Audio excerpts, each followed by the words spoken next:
Hey everyone, hope all is well. My name is Miles Dyer and welcome to the Quest for Global Empathy. It has been almost 2 years since the last episode, so firstly, thank you for your patience.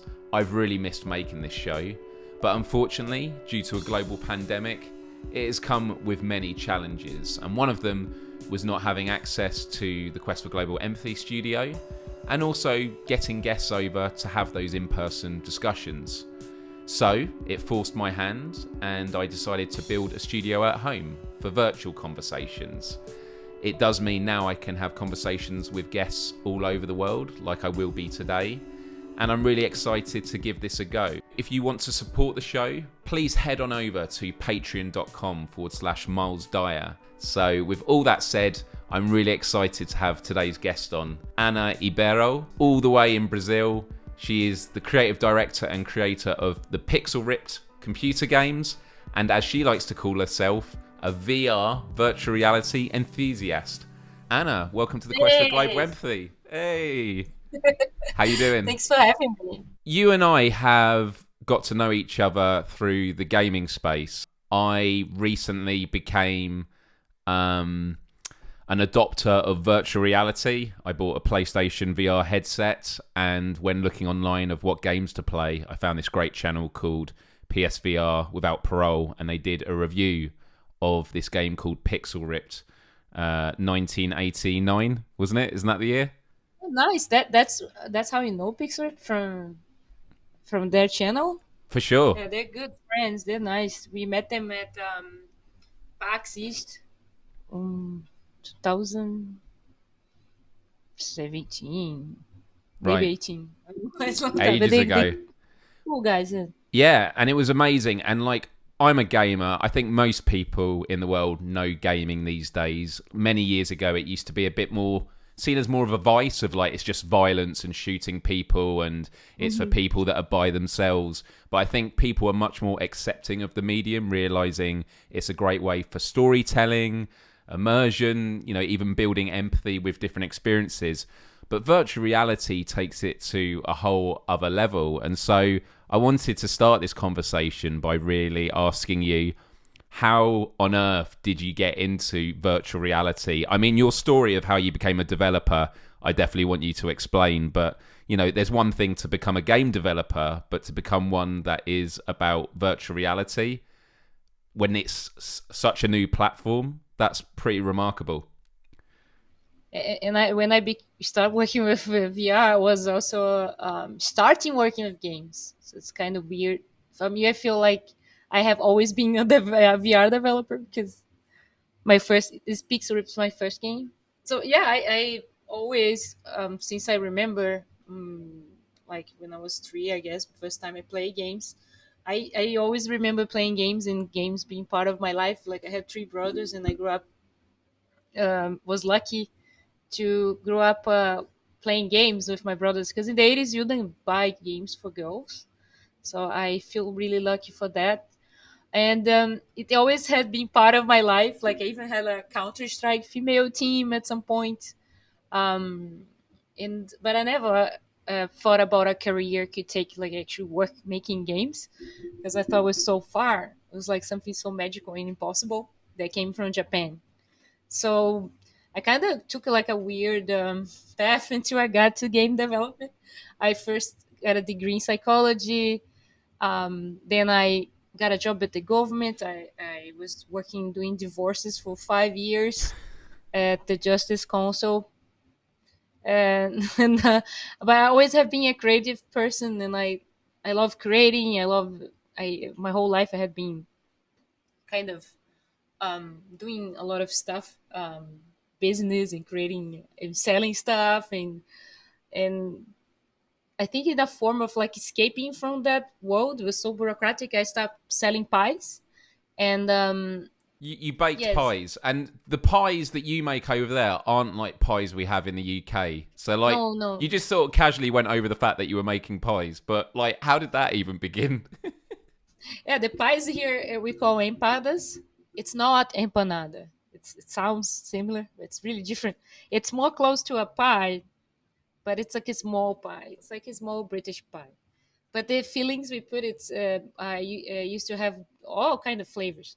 I had pizza flavor, hot dog, beef and cheese, and even chocolate. And it was like a 30, 35 different flavors of pies. And the pies was like a big hit in the building where I work, and I started to I had to kind of come in the morning to sell the pies, and I used to have this suitcase. I put the pies in it, and I had pies and like juice, drinks, and everything. And I would go in all buildings selling. And at some point, I was selling like 4,000 pies a month, and the people started asking like, we want a pie shop so we can buy the pies. So I started making this course for a small business, because I had at that point, I had like at 6 months I had make a kitchen in my house for the pies. I had two people working with me making the pies, and sellers that would resell the pies. So it was like a little business already. And I was decided to leave that job at the Justice Council. So I did this course where it was to uh, learn how to build it, to open your business and stuff. And at this course, I realized I was in the wrong business. I kind of find myself in that. It was a great course because it was almost like a therapy. It was a really good change my life. There was this question in the course that I actually did a TED talk about it, and this question changed it for me everything. It's such a simple thing to ask, but we forgot to ask these things to ourselves. I think we should all ask this question every day. The question was, what would you do if your life started right now, if you would be doing the same thing, if you born today, if you had a chance to start over, to start a new life, what would you be doing? What would you like to be doing? Like, and I never had done this question to myself, because you kind of start life and you just go with it, and you kind of get influenced by many things, and you stop. You don't answer you don't ask the most important person, you, what do you want to do? And I think that was the first time I kind of saw really clear what I love the most, and was video games, and it was so easy to see. And it was that moment in life that I think if it was a video game, I would have light in my head and was like, oh, music playing. It was like a big checkpoint in my life. And then I decided, okay, fuck all this. I'm gonna not making pies. I'm leaving this job. I sold my car, got everything, the money I was actually starting already building this pie shop, and I stopped building it. I got my family thought, oh, she's going crazy. Everyone is having a mental crush or something. And I kind of started a life from zero, and this was like 10 years ago. This is 2000, no, more than 10 years now. It's 2010.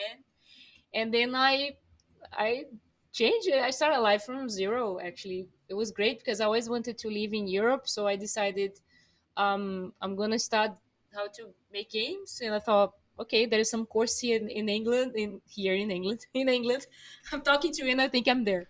Um, and then I found this course at the SAE London, which was a programming course, super hardcore, C++,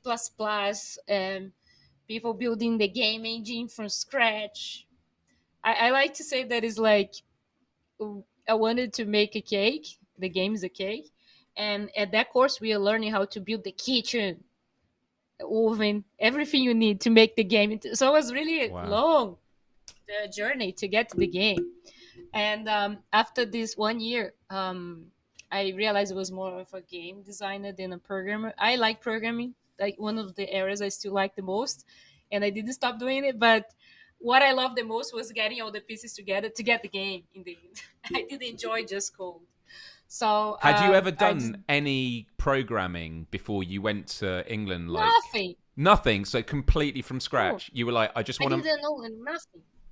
I didn't know what was a game engine, what was C++, C sharp, nothing. I never done any programming. I didn't know even Photoshop. I used Paint when I was doing anything. I use At Paint. this, nothing. Yeah, I didn't know nothing, none of the tools I've been using. I But remember I using still. paint. I remember using paint when I was little, and whenever I wanted to crop something, I would zoom in and with the eraser just go round the outline and just Mhm. make it white. And that was Until before. nowadays, I use Paint. Oh, fair enough. It's a good software. Sometimes Clearly, I love the simplicity of Paint. if you stick to what you um, know. yeah, it's still I still use sometimes. Like if I'm doing like a game design document and you want to do a quick draw of something really simple, I start using Paint. I was like, that's really good actually for this because it's so simple. Then you have to do a really simple design and you don't go crazy in Photoshop or something. So I kind of have been using a lot of Paint for game design documents. That's nice. So after this 1 year of games programming, I my course coordinator kind of helped me to get into a master's degree at the National Film and Television School, which they have a it's more like a game designer course, more like focusing. You learn all the areas of the game, and that course was more what I it helped. It's more what I wanted to become as a game developer, and so I discovered that actually with the psychology course, I could do this master's degree, which was kind of crazy. And that course, uh, National Film and Television School is famous in the whole world for movies, one of the biggest actually. But this game course was kind of new. It's like the course have like just it's a small number of students, so the our course had like 8 students, and but the good thing about that course it was I could work with other areas of there's a film school, so they have sound designers, composers, producer designers, and I could work with more as a game director. They call us the game directors. It was actually a really good course for if you were learning to be an indie game developer or a game director, which I am nowadays. I am actually still the creative director of the project, but I learned a little bit of all the areas in this course. So it was really good now to work with other people, and I kind of understand um, better each area. I didn't just focus on programming or art, so I kind of have a good knowledge of each little area. So it really helped me to become what I am today. And Pixel Ripped was actually the first game I released. It was actually my final project at this graduation course. You had like the first year was like doing a lot of mini projects, small projects, like 5 weeks projects, and then last year you get to do your final project, which is you have the whole year to do this game. And the good thing about it that they always push us to do something innovative and something that was never done. So I think Pixel Ripped exists because I was in an FTS.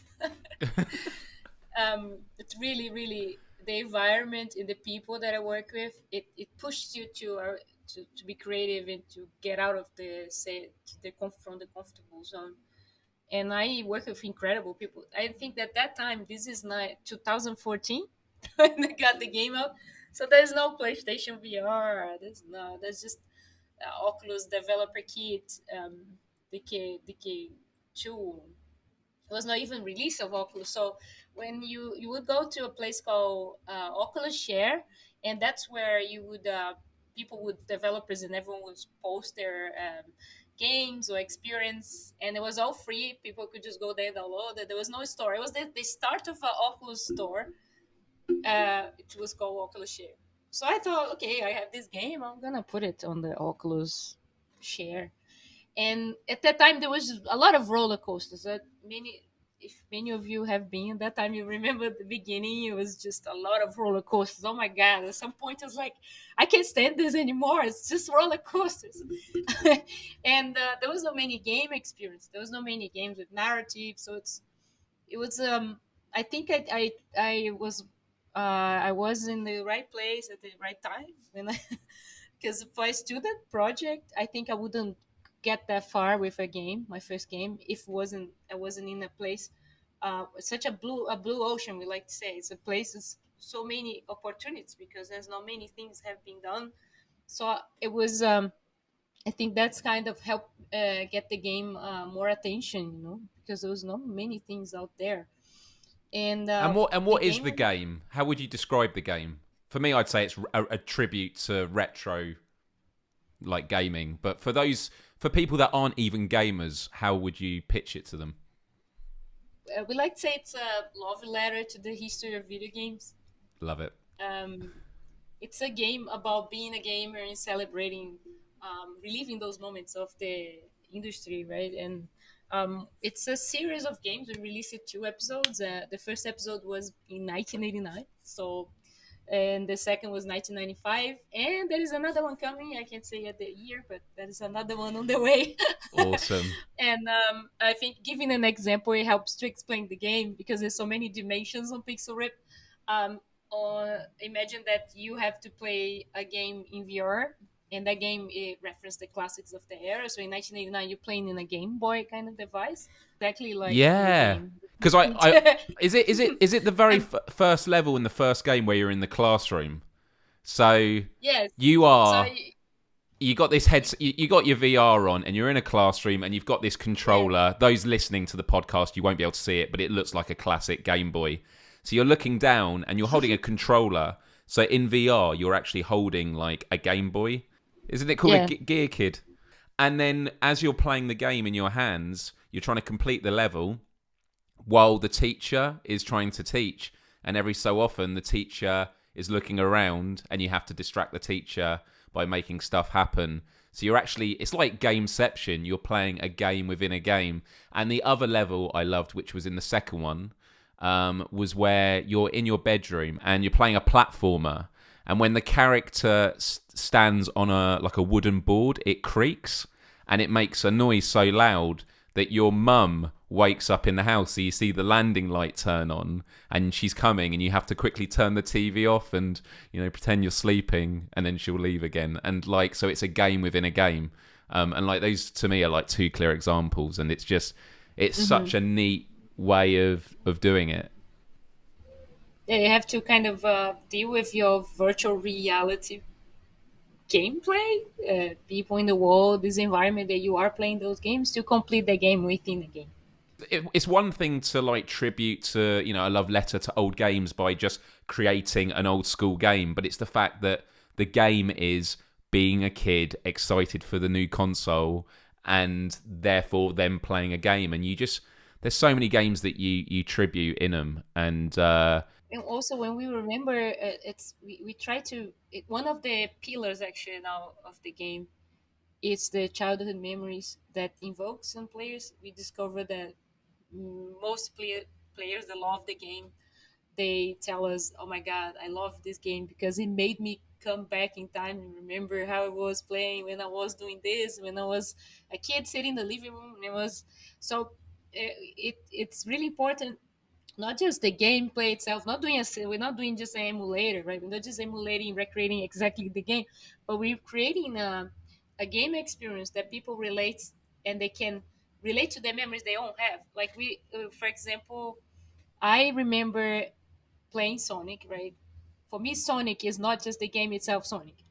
Sonic for me, it comes together with this memory of where I was in, with the world I was and what I was doing while I was playing that game, and that's your memory, right? It's not just the game itself separated from everything. So I remember playing Sonic when I had to finish this game before my brother came back from the English course. So he had this course; it was like 1 hour, and every time you go there, I would get this Mega Drive, and I would play Sonic, and I had like 1 hour and 15 minutes to finish. So for me, that was the gameplay for Sonic, and the memory I have of Sonic, it was that feeling of that another game, a layer, which was finishing the game in that time. Because if my brother came back, he would play, so I had that time to play. And I'm pretty sure everyone here has a different memory from Sonic. So it's not just recreating that game itself, but recreating that whole experience of the world people are inside when they play. And many gamers can relate to. Like many gamers have been, okay, I have been in a situation where I want to play in the night, and my mom would come and turn off the TV. I tried to play a game when I was in the classroom. So we actually talk like in the team. We try to all of us come and bring like memories from our childhood, and then we get, okay, this seems like something most of us had been with. had an experience. So I think, okay, this should be maybe one of the things in the game, because most people probably have those memories. One example of 1995 is the annoying. There's this annoying neighbor. This kid is super annoying, and I had a neighbor that he used to have Nintendo, and we used to have Sega Genesis. And this kid, oh my god, everything he had was the best. It was like so annoying. And he would come and say, "It's better because Nintendo." And we used to have these talks, and he was so annoying. Even like there was no McDonald's in the city, so he used to come to us and say, "I am gonna eat a McDonald's tonight." And it was this cold burger his mom would bring from the airplane. And his mom would travel to Sao Paulo and bring this burger, and he would tell everyone, "Hey, my burger, I'm gonna eat McDonald's." And he was so annoying because he was like, everything was better, everything he had, and he liked this competition. And when I spoke about this memory, I was talking about this. The game design was like, "Oh my god, I had this kid that he used to always say his uncle works for Nintendo, so he had all the new games and he knew everything by first name before everyone." So we kind of like, everyone had this annoying kid in their life, and we're like, okay, we need to have this annoying neighbor. It reminds me of a podcast I saw recently. I think it was either IGN or Kind of Funny Games, where someone mentioned when they were little, they had someone at school who claimed their uncle worked for Nintendo. So this must have been a very common thing. Yes. And then it got to the point where they would say to him, "Oh, cool. So can you bring in some Nintendo stuff, or can we meet your uncle?" And he's like, "No, he's busy." But yeah, it's interesting how like rivalry in gaming between the consoles. I mean, it's still about, and I think it's good to some degree to like have identity with a console. For me, like you, Sonic the Hedgehog was my first gaming experience. I remember at Christmas, I don't know how young I was. I must have been like 8 or 9. I had a Sega Master System which had Alex the Kid, which was a game that was built into it. You didn't put a cartridge in; it was built in the console. And then I had Sonic the Hedgehog.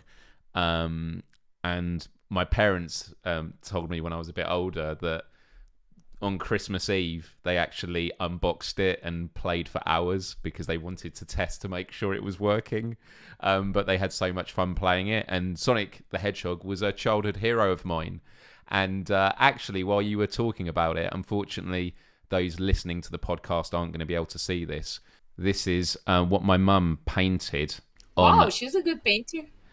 You can't see to the right, but there was also Tails, miles per hour. But my mum used a projector, but then did amazing painting. She's awesome. Yeah. And so Sonic the Hedgehog was a massive part of my life. And one of my favourite games growing up was Sonic 3 and Knuckles for the Mega Drive. And that was where you had Sonic 3 and you played the game. And then Sonic and Knuckles was like the second half, but you could plug the cartridges in together, and you could then play like a different version with different characters. And yeah, I mean, Sonic the Hedgehog, the music, the speed, it had a lot of heart in it. It was something that really blew me away growing up. It's cool that I didn't know that you would have this also this game to share as your memory. It kind of feels like we kind of talked to this before, but it's funny that I bring this is my memory of Sonic, and now you bring your memory of Sonic. Well, that's it. Such a great coincidence. But I think compared to other mediums, like obviously people remember movies and music, all very powerful mediums, but gaming gets you on another level because you're playing it, you're controlling it, and so there is this whole other connection. And another game that really blew me away when I was growing up was, I'll give 2 examples. One I mentioned on a previous podcast, which was Doom, which was a first-person shooter, one of the first of the kind by id Software after they made Wolfenstein. And that was a very big bonding experience for my dad and I. And what I'll never forget was when he set up his laptop on a table, dining room table. his neighbor did the same, and they had a massive LAN cable that connected the two together. And then they were playing cooperative, I think it was Doom 2. They were playing Doom 2 together, so they were playing the same level and they could see each other in this 3D space. And back then, it just totally blew my mind of like, there's this shared space that, we're both able to help each other get through the level together. And, that Sonic. And then the other example I'd give is Final Fantasy VII on the PlayStation. I actually still own the discs. I think it was like 3 discs, massive game. And, back then, like in the games that you've made as love letters to the past, people often forget that there was no voice acting. It was all text on a screen. So you had to, read what they were saying. And music, therefore, had a much bigger impact because music was, and the sound effects were the only things that you could hear. So like the sound of Sonic picking rings up and, the music when he goes super fast. These things, they still have weight now in computer games, but back then I'd say even more so because you didn't have the voices. A lot of imagination, right? There was a lot of Absolutely. imagination we had to add for the games. Yeah, exactly. Especially Atari. You're Oh, saying that your first game was Mega Drive, Sega Mars Genesis. System. I'm like, Mars System. Master System. Yeah, which was before. Mine was Yeah. the Odyssey 2. Oh my god, so old. The Odyssey 2, and it was like a Frogger game. It was Frogger. Kind of the Odyssey had many games like Atari. They had like similar games, and it was Frogger from the Odyssey 2. Then I played Atari a lot, and then we had something called here the Phantom System, which was I think one of the one of the craziest consoles from the history, which it was just here in Brazil, this console, and you would play Nintendo games with a Sega Genesis controller. It was crazy. It's called Phantom System. It was Okay. awesome. I grew up saying this is the best console, my favorite console. Then I later discovered this was actually the NES, the first Nintendo console. But Nintendo at the time wasn't allowed to release games in Brazil because the government was so closed at that time. So I Really? kind of had these companies in Brazil doing like deals to release the games here, and this company graduated tried uh, um, to did this console so it could release Nintendo games here. But actually, Nintendo later there's like a documentary, really cool here in Brazil that they did about it. And the guys from the guys from Nintendo actually said this console is better than the Nintendo console. We did the console. Actually, the hardware was better, and it could play. The problem was the Nintendo couldn't play on the TVs that we had in Brazil, so it was like really complex to kind of made this. So they kind of made this console here just to play. They would play Nintendo games, but then they put the Sega Genesis controller. It was just crazy. Do you This was remember the 80s. Yeah. do you remember how PlayStation started? PlayStation was originally Sony working with Nintendo on a console, and then Nintendo said we're not releasing this, and then Sony said all right, we'll go on our own, and that's what inspired the creation of the PlayStation, which is amazing. It's amazing this the history where there's a great documentary High Score on Netflix. If you don't watch it, please go. It's amazing. And there is one of the episodes they explain like that oh no, it wasn't in this. Oh my god, I have been watching so many documentaries. I don't think it was on that one, but anyways, it was about the history of Atari. And then they talk about how Nintendo got in contact with Atari to release Nintendo through Atari in America, and they said no. And then Nintendo Wow. got the whole market. It was what a big mistake. Oh my god, it's crazy. I actually met an investor that said that he said no to Atari, and that was his biggest regret from his life. Wow. He just saw these guys in jeans and making this weird stuff, games, whatever it was. And he's like, "Oh, it's weird shit." I didn't invest. It's Yeah. like it's the biggest regret of my life. And this was the grandfather of it's a I got an investment from Boost VC. It's like an accelerator in Silicon Valley, and this was like his grandfather from the CEO, grandfather from the CEO from Boost VC, telling his story in Silicon Valley in the old times, and he's like, "This biggest regret, I did invest in Atari." We talking of big regrets. I don't know if you ever remember the Bitcoin story. It's quite infamous. About it was when Bitcoin was worth, I'm going to say, like pennies, Oh yeah, I cents. have a big regret. Oh my god. Yeah. Oh, well, a lot of people have regrets with Bitcoin, but this guy, he was with his friend. It might be one of those urban myths, urban legends, but there are lots of stories very similar which are true. And he wanted to get a pizza, but back then, this is many years ago, you couldn't buy anything with Bitcoin. So his friend said, "I'll buy the pizza, and you just give me some Bitcoin." And so he gave him like, I think it was like 50 to 100 Bitcoin because it was worth nothing. And obviously now that's worth absolutely millions. And there's always things we can look on back on with regret. Actually, on this accelerator, when I was having, I got this investment right when I was in Silicon Valley. It was Boost VC invest in VR and Bitcoin, and like AR. At that time, we were like just VR companies, AR, and there was Bitcoin people. And this was the first time I had a contact with Bitcoin. And I remember they all explaining to us. It was so cheap. It was like I remember I didn't invest $1,000 and I regret so much because they like, oh, you could invest $1,000 and it's gonna worth that. And I was like $1,000. And I thought it was so much. Oh my god, I would be so rich now. This was 2015. This is one of my biggest regrets. And I I remember opening the account. I got to the point just I saw the $1,000. No. Ah, Yeah, I own oh, no. I own some Bitcoin, and it was because my brother bought me some for Christmas many years ago, and it really is the gift that keeps on giving. Because every year I look, I've actually got on my Stream Deck that I use for live streaming an update on the price of Bitcoin, which keeps me posted on it, which is good to see. But I was always in the mind of, he only gave me a fraction of a Bitcoin. So I was thinking, should I spend thousands to get a full Bitcoin?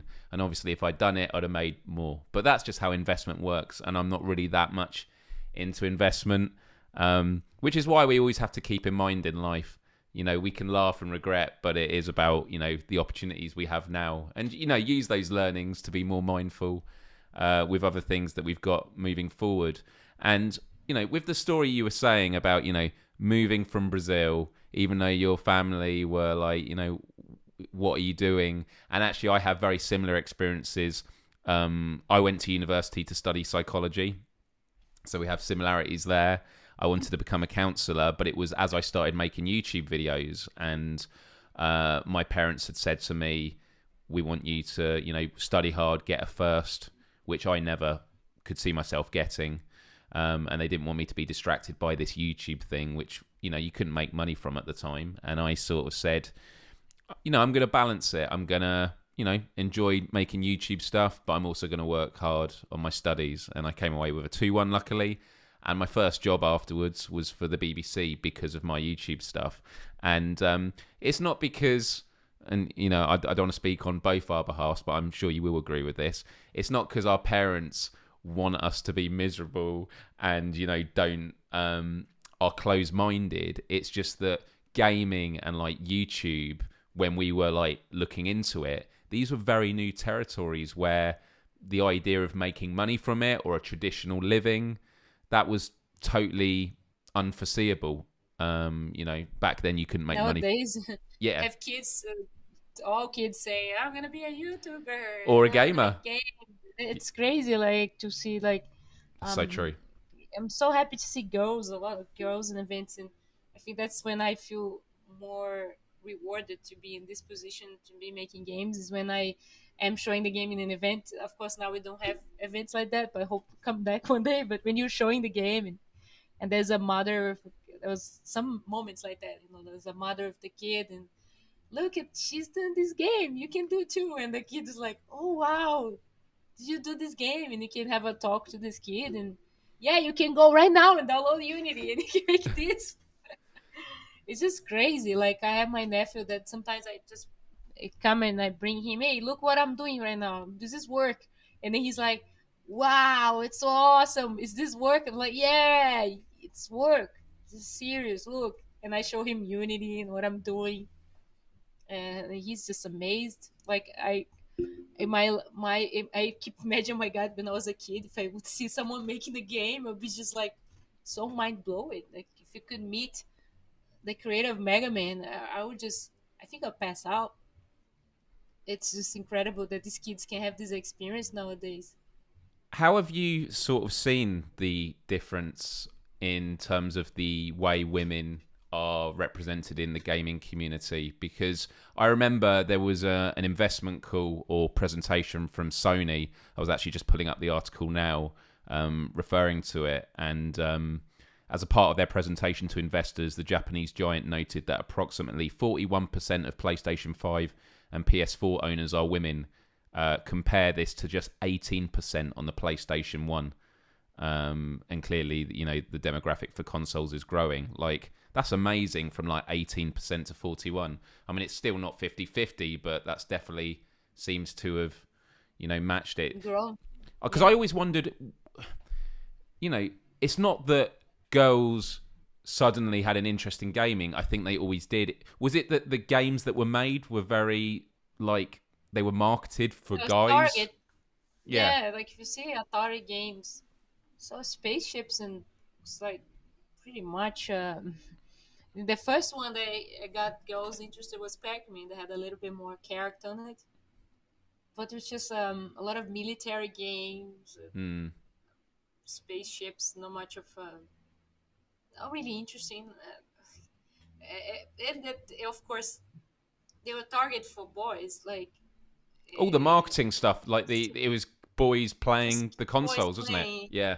Yeah, it was boys playing. There was a lot of the girls when they appear was like hot girls to attract men. There's a lot of you see. There's a lot of Nintendo, Sega Genesis commercials, PlayStation for hot girls, and it's all about, yeah, you get these hot girls if you play those games. Gonna be a cool kid. It's just your parents wouldn't buy a girl games. It's not. They just thought it was for boys. I have many friends, not many girlfriends that play games nowadays, and most of them, the ones I met at the playing Counter Strike, and we did the female team. All of them had some kind of a male figure, male person that bring them to the games. Had a brother or a boyfriend, um, or they grew up playing because they had a brother, cousins. Nowadays, um, we have many girls starting playing. The parents are buying games for girls. It's not doesn't need to be. I think it's now not a thing that people think it's just for men. It's just, so I think that's why it's growing. It's not that girls don't like games. It's just that they're not presented. They didn't have the opportunity to play games. Exactly, which is the case for a lot of different aspects of society. It's like there is equality in terms of, what people want to do regardless of gender. It's just that it's the access and the way things are marketed. It Yeah, kind like of even the toy stores. The toy store here in Maranhão, my hometown. It's like it's one of the smallest place in Brazil. It's like countries. It's countryside based in the beach, but it's kind of like one of the poorest states of Brazil. right. And it's still nowadays, if you go in a store to buy toys, they have a blue and pink section, and it's ridiculous what you can find in the pink section, in the blue section. That the parents that just go straight. Oh, it's a kid, a boy. I'm gonna buy here. It's a girl. I'm gonna. And then you go in the boy side, and it's all the cool stuff. It's a video games. You have all the sports. You have puzzles like Lego. Why Lego is just for boys? That's ridiculous. And then you go in the bicycles. What girls don't go bikes? And then you go in the girl section, and it's just, this is nowadays. I'm not talking about the past. This is now here. And you go in the girl section, and it's still like kitchen stuff and house stuff, and it's like this ridiculous separation. But everyone, boys and girls, they we all clean houses, and we all cook, and we all should take care of our kids. It's like, why girls wouldn't be interested in Lego in video games, and all the kind of games that had more of a puzzle side, or um, more interesting, more fun. Actually, the best stuff was in the boys section. It was so like why? It's so annoying. And when I grew up, I my birthdays, I used to always get a Barbie, and I had so many Barbies. I was so tired, and I would see my brothers like having fun playing games. I'm like, fuck this! I'm gonna be playing this like alone, playing with a Barbie. It was so boring. So I would always play with my brothers. And vacation time, holidays, we used to go to this big house, and it was like a lot of cousins. I'm like the only girl. I was the only girl in like it was like 11 kids, and I was the only girl. So I would play with them because it's so boring. Be alone with my Barbies. Fuck. So I grew up playing boys stuff. You mentioned about the section of the store, blue for boys, pink for girls. It shows the societal conditioning that took place, because if I grab this screenshot up, it used to be the other way round. In the 19th century, pink was seen as a masculine colour. So it was actually boys wore pink and girls wore white and blue. Wow. I mean, if you think about like the Virgin Mary in Christianity, she wore blue. It's just because humans are very simple, so we need very simple symbols, and ways of categorizing And we need to things. flag everything, categorize everything, and separate ourselves. This is silly. Yeah. Hope we evolve. So the game that you made, Pixel Ripped, 1989, that sparked that idea. You had a dream about it, didn't you? And you Yeah. were really inspired of the idea of this strong female character. Like that was a big part of the inspiration, because the protagonist in it is Dot. Talk about her. I mean, you dress up as her a lot, which is amazing. Pillow. You're holding the pillow with it. Yeah, it's amazing. Definitely, if you're listening to this on the podcast, just search Pixel Ripped 1989 and look at all the great artwork with it. But yeah, so you had a dream. What was the dream, and how did that translate to the game? The female character came later, but at the dream, I have these strong dreams. I have vivid dreams and lucid dreams. They're really intense, and I remember them really clear. And I had this dream. I was playing a game, like sitting in a living room, and that game was kind of like Atari graphics. And that game kind of started to evolve and change. But every time that game evolved, the whole world was pixelating and changing too. So the living room I was also changing with the game. Until at the end, the whole room was like realistic graphics. Like the game evolved until you get to everything was like merged together into one world. So I wake up and I was like, oh my god, the history of video games, the experience of seeing the game changing, evolving, and kind of stuck to my head that feeling of the feeling we had when we were kids and we played a game like we played Mario, we played Zelda, and you see that you kind of want to see that game change, and we were able to see that game evolve into 3D, and I think that was so crazy, and maybe we're never gonna see evolution like that in the industry, like so rapidly. It's so crazy, right? It was the start of everything. So I kind of start from that feeling. Wow, I want to make a game, okay, that kind of makes people travel in time and live that moment and be able to see this evolution of the industry. And it kind of involved a lot. Actually, when the first idea I had for the game, the main character was going to be a male character. It's crazy.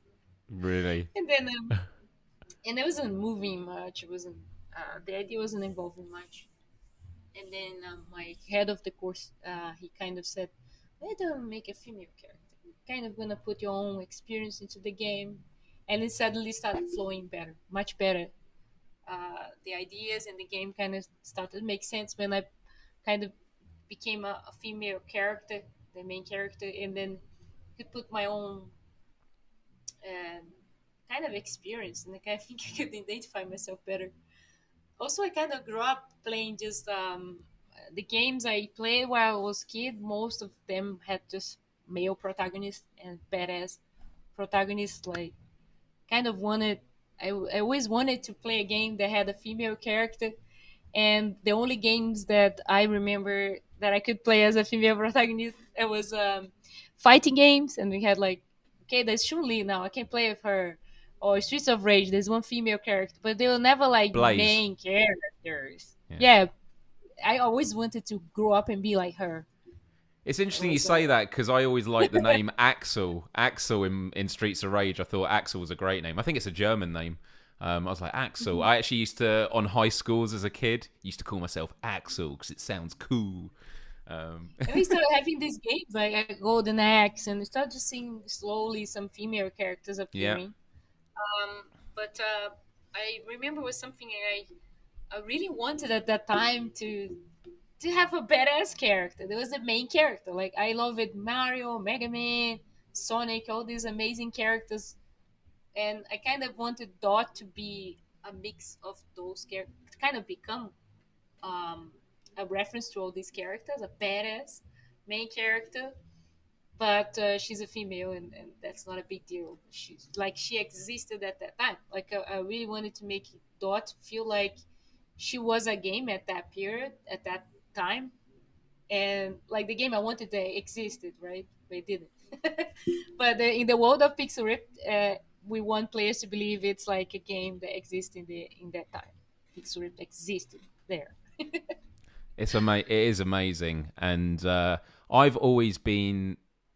I've liked the idea of creating games, and when I was very little, I remember going to my dad's friend's house, and his son I became friends with, and he had a game on the PC or a bit of software called Click and Play, and Click and Play was this game creator. You could create like platformers and that, and it just blew my mind. Every time I visited, I was like, can I play it again? Can I play it again? And it was amazing what you could do in an hour, but I really wish I had it so I could make games at home. But I remember growing up, it was called like the Black PlayStation. It was when the PlayStation came out, there was like a developer version. I don't know if it was actually the developer's kit. And when you got demo discs with magazines to play the latest games, and see which one you wanted to purchase, they would have indie games on them, and those were games that were made using the Black PlayStation. But I've just got to a point in my life now where, we only have so much time. There are lots of things we'd like to do, and I think because of the internet and how much freedom we do have, we are lucky that we do get to try and do things here and there. It might be like learn an instrument or, create a nice photo, for Instagram or something like that with cool filters, or image editing, or, video creation, all these things. And game development is something that, it's something I would love to give a go, but it's not my top 5 priority list. And then I see this game called Dreams. You know about Dreams on PlayStation? Yeah, the PlayStation. Yeah. I didn't play much, but yeah, we all know about it. Yeah. So Media Molecule have a British gaming company. They made Little Big Planet, which was with Little Sackboy, a little platformer, and those games you could create your own levels. So they were always very driven by creativity. And Dreams is this game, for those that don't know, where you basically can create your own worlds. And just to sort of explain how impressive it is, anyone using this tool can, you could create a cloud. And once you've created a cloud, you're like, so you've just created an item like a cloud. But then you upload it and you tag it as a cloud. And then someone else in the world who is making a game might have made a really cool character or a tree. But they're like, I need a cloud now. And instead of having to make a cloud from scratch, they can search cloud, and someone else in the world who has made a cloud, they can now download it and add it to their game. So you've got this network of tens, hundreds, I don't know how many players, hundreds of thousands of players around the world are creating these games, and they've got a VR patch, so people are now making VR games. And they ran into a little bit of trouble as well, because there were people that were recreating classic games like Super Mario, so Nintendo weren't happy with it. It might have been Star Wars, and it created a really interesting dilemma, which is, at what point is it actually illegal what they're doing? Because you could do a tribute or a parody of a game, and it's like, okay, that's allowed, and it's like, okay, that's too close to Mario. So Media Molecule, we said, make any games you want, but if we get a games company say, hey, you got to take that off, then we will. And I think Nintendo tended to be the only company that really did it, and maybe Disney on a couple of occasions, just because they're so protective with their intellectual property. But I think because of the internet now, it's becoming more and more difficult to do, because people love to take clips from movies Yeah, or like games. Minecraft. It's a lot. There's a lot of other games they've been making inside of Minecraft, and if you see Rec Room, Rec- Horizon, Outspace, all these other VR social platforms, people is building, remaking a lot of worlds and experience inspired in movies, in games. I saw a Horizon. There's a Simpsons world. There's you go in outspace. There's everything. Star Wars, all this stuff. So it's yeah, really. and I it's see if I saw Cheers pub. There's Cheers pub. I think it was amazing. I think it was in Rec Room. right. Yeah, Yeah, so even playing the song. Cheers. Rec Room's a really interesting one. I'm going to preface this just explaining that Rec Room reminds me of when I was younger, Habbo Hotel, which was this internet game where it was a hotel, you created your own room, and then it was like a chat room, but you were an avatar and you walked around and talked to other people. Rec Room is like that in VR, but you can do paintballing, you can do battle royale, you can do like frisbee golf or disc golf. You can go. Pretty Rec Room, right? We played the pool and we went bowling. Yep, bowling. So instead of like, people remember the Nintendo Wii that you could like, oh, it feels like I'm really bowling, which was great. But this is like, not only does it feel like you're bowling, you're in a bowling alley. And yeah, me and Anna would go on and play it. And when she was like bowling and I was waiting for my turn, I could go over to like the arcade area and like shoot some hoops to get a high score. If there's And other people you can chat to, the people come in the pub and stuff. it's amazing. But the story I wanted to tell involved you and me.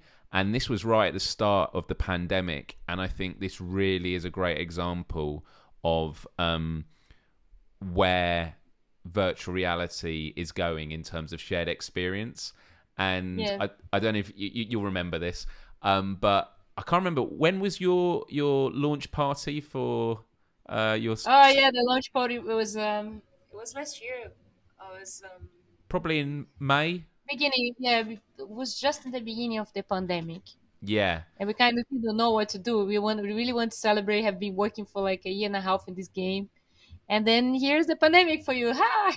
And we all like, oh no, we're planning to go drink together and celebrate with our friends and the team, and I think we actually that solution of going in rec room to celebrate there, it was actually the best party we could have for a VR game release. So Yeah, it so was you awesome. That was the PSVR uh, that show, yeah. PSVR chat show, and they invite us to do this show and in Rec Room, and they recreated Pixel Ripped, and they created some characters, and they made this Pixel Ripped world. They created the town of the game, and they interview us in this show.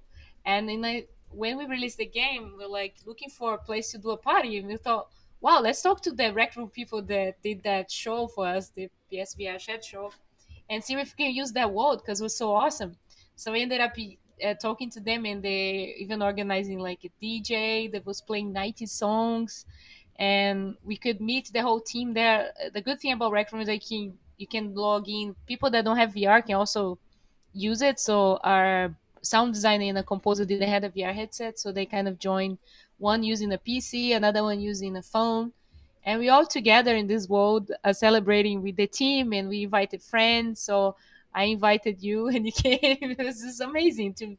It felt like a real party, right? We had like flying frogs and it was like fireworks, and I even did like a drink toast, and I think I broke a glass at home. I think I cried too. It was like really cool. It was like we had that moment of celebrating and remember. We have now a memory together. That's a cool thing about VR, right? We have a memory of all being in that place together. And if it was like a Google Meet or some kind of call, it wouldn't be the same. We wouldn't feel so close, It's so right? true. It was 11 o'clock at night. I'd been drinking, gaming, and then I get a text from you, and it's, "Hey Miles, do you want to come to the launch party?" And I was like, well, she's obviously not meaning in Brazil. That would be ridiculous. It must be online. So you gave me the details of this private room on Rec Room, and I went to it. And so I put my VR headset on. I'm standing on my own in my living room. And I remember entering this room, and as you say, it was decorated in the style of your game, and it was so busy, lots of people. And I remember straight away hearing a friend of mine who I know via PSVR Without Parole, David, and I heard him chatting, and I went over. And when you talk, your cartoon character's mouth does move. And so I went over to where he was, and I was like, "Oh, hey, David." He's like, "Oh, hey, Miles," and he's like waving at me. And I'm talking with these friends that he's with. And because we were near the entrance of the room, it was so noisy because lots of people were coming in. And so, again, I explain this to people. This is in virtual reality. This is not real. But we had to say to each other, let's go to a table in the corner where it's a bit quieter. Yeah, let's go there. There's a lake and there's a frog over there. Let's talk over there. Yeah. Because it's like in networking too, it feels like we're in events. Like we all have virtual drinks and eating pizza, but in our house, in real life, we were drinking too. So it kind of felt like a real party in a way. We could all dress up as characters from the game, and then you introduce me to a friend. We kind of talk, hey, we know each other. Do you know this person? So like, totally like a real event. I was just wanting to show this video. So this was from it. So this was when you were giving your speech. And that's you with your awesome costume, and everyone's round. And what I loved was everyone was holding drinks in real life. So when everyone was drinking, you could see their characters tip their head backwards because everyone's doing it with their headset. But there was like champagne in the virtual space. Oh, it was so amazing. And I went away from that thinking, this is really a game changer because, we're in a pandemic and we're sharing a virtual space. And you even mentioned, because there were game journalists there that were there to find out about the game.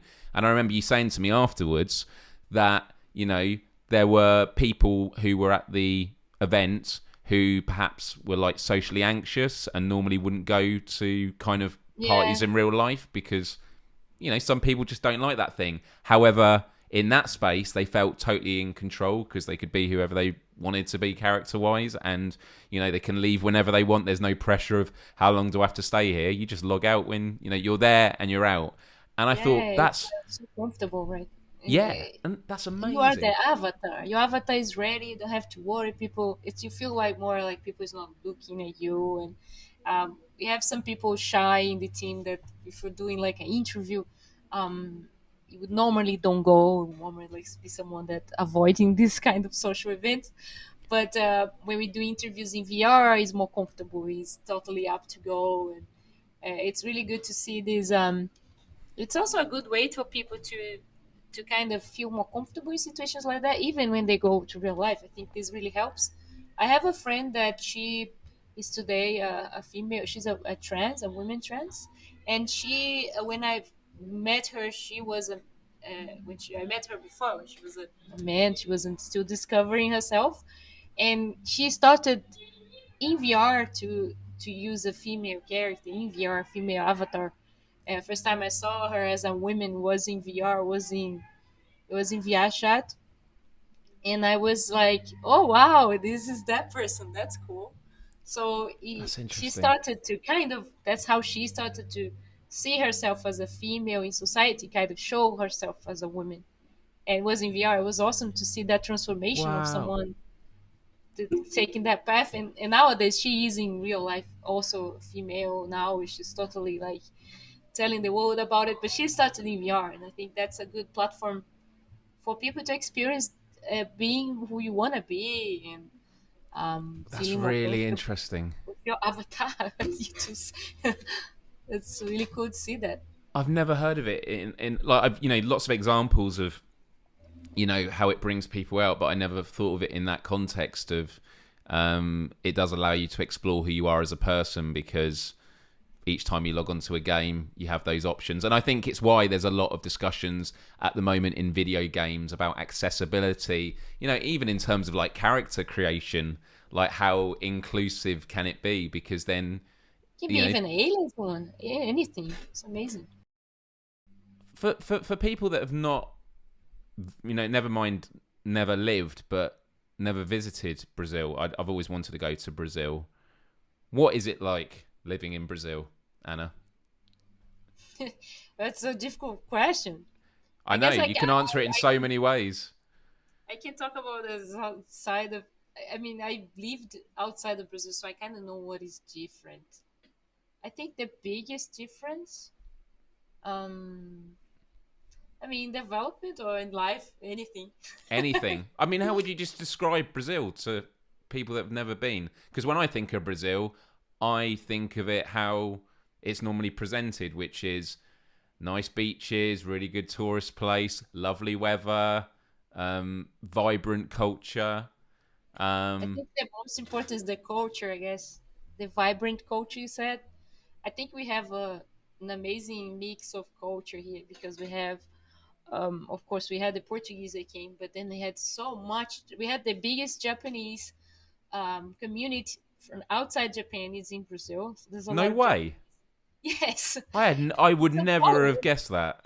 Yeah, it's crazy. In São Paulo, there's a uh, whole area, big area. It's like you in Japan, and there is like a lot of Japanese people living there. It's like the biggest actually outside Japan.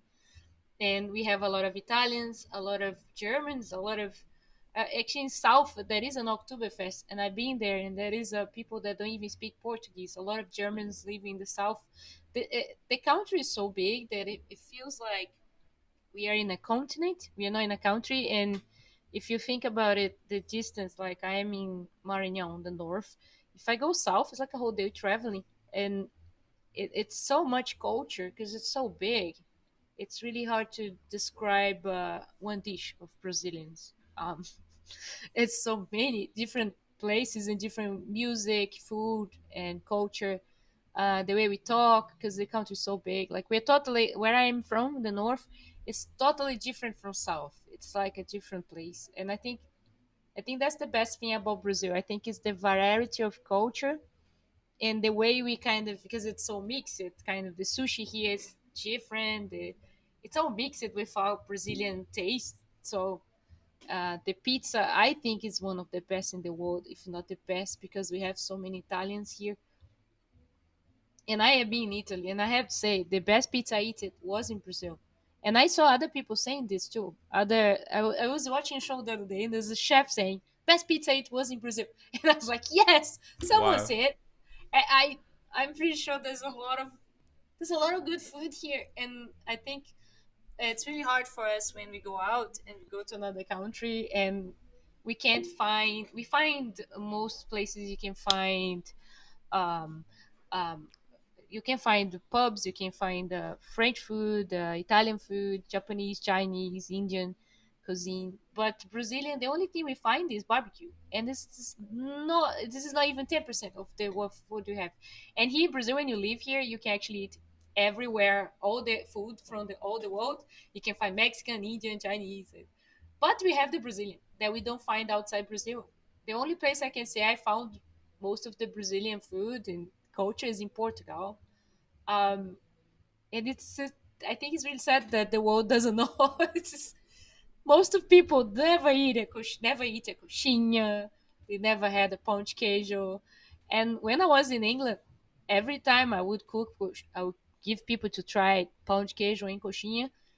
None. I never seen anyone say I don't like it. It was just like, oh my god, this is so good. How come we never eat this?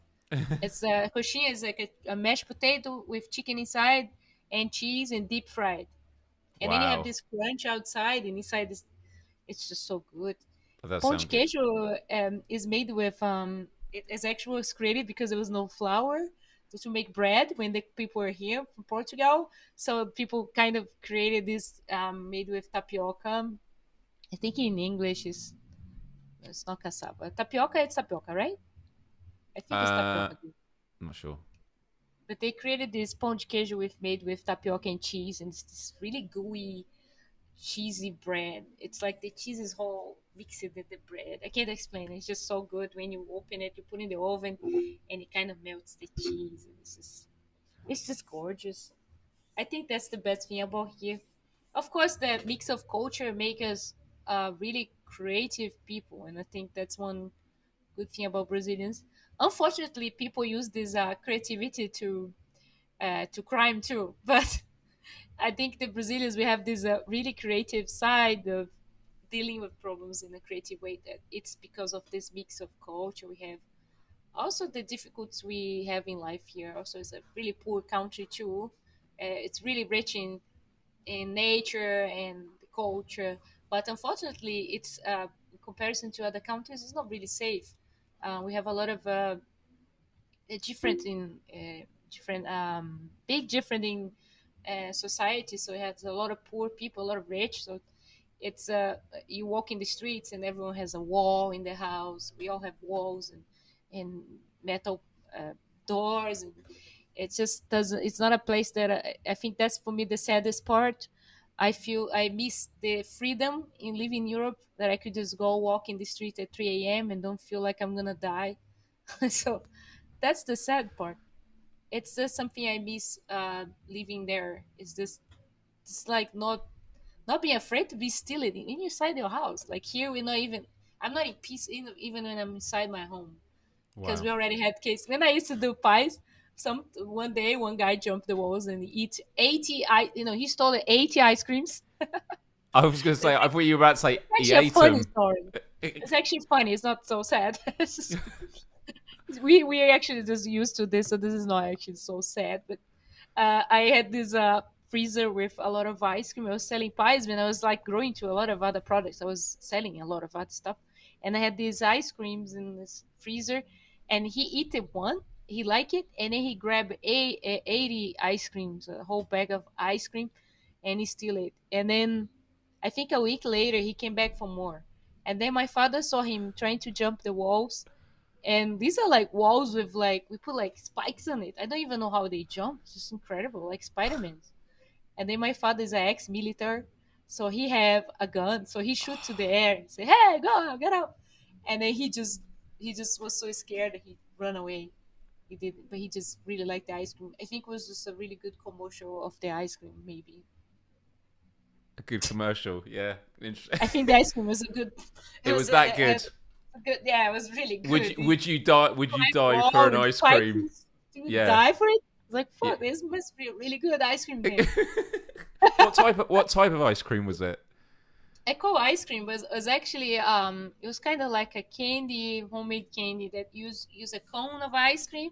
I Yeah. use a cone of an ice cream, and inside they would have a candy or like a cream. It was really creamy dessert, and I would frozen it, but you would eat it and it would melt afterwards. It wasn't kind of a traditional ice cream. It was kind of something created with we have here something called Brigadeiro, which is also a shame you guys never eat it. A Brigadeiro, come on, guys, What is it? you can do it. Come on, do it. Just do it. Grab a condensed milk and put in the palm and put cocoa powder, chocolate powder, and mix in the fire. That's it. You do Brigadeiro, and then you're gonna make it until it gets to a consistent that's like a caramel, and it's so good.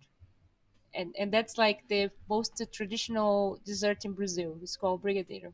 Every kid grew up having brigadeiros in their birthdays. Here we have we call docinhos, so it's these little candies. And the birthday parties here for kids, they always have a cake and a whole table with candies. These brigadeiros, which is like we do probably thousands of them. It's like something that's nostalgic for us too, because we remember childhood. Should do it. Just do it. Condensed milk I and chocolate. Just do it. So easy. I Come on.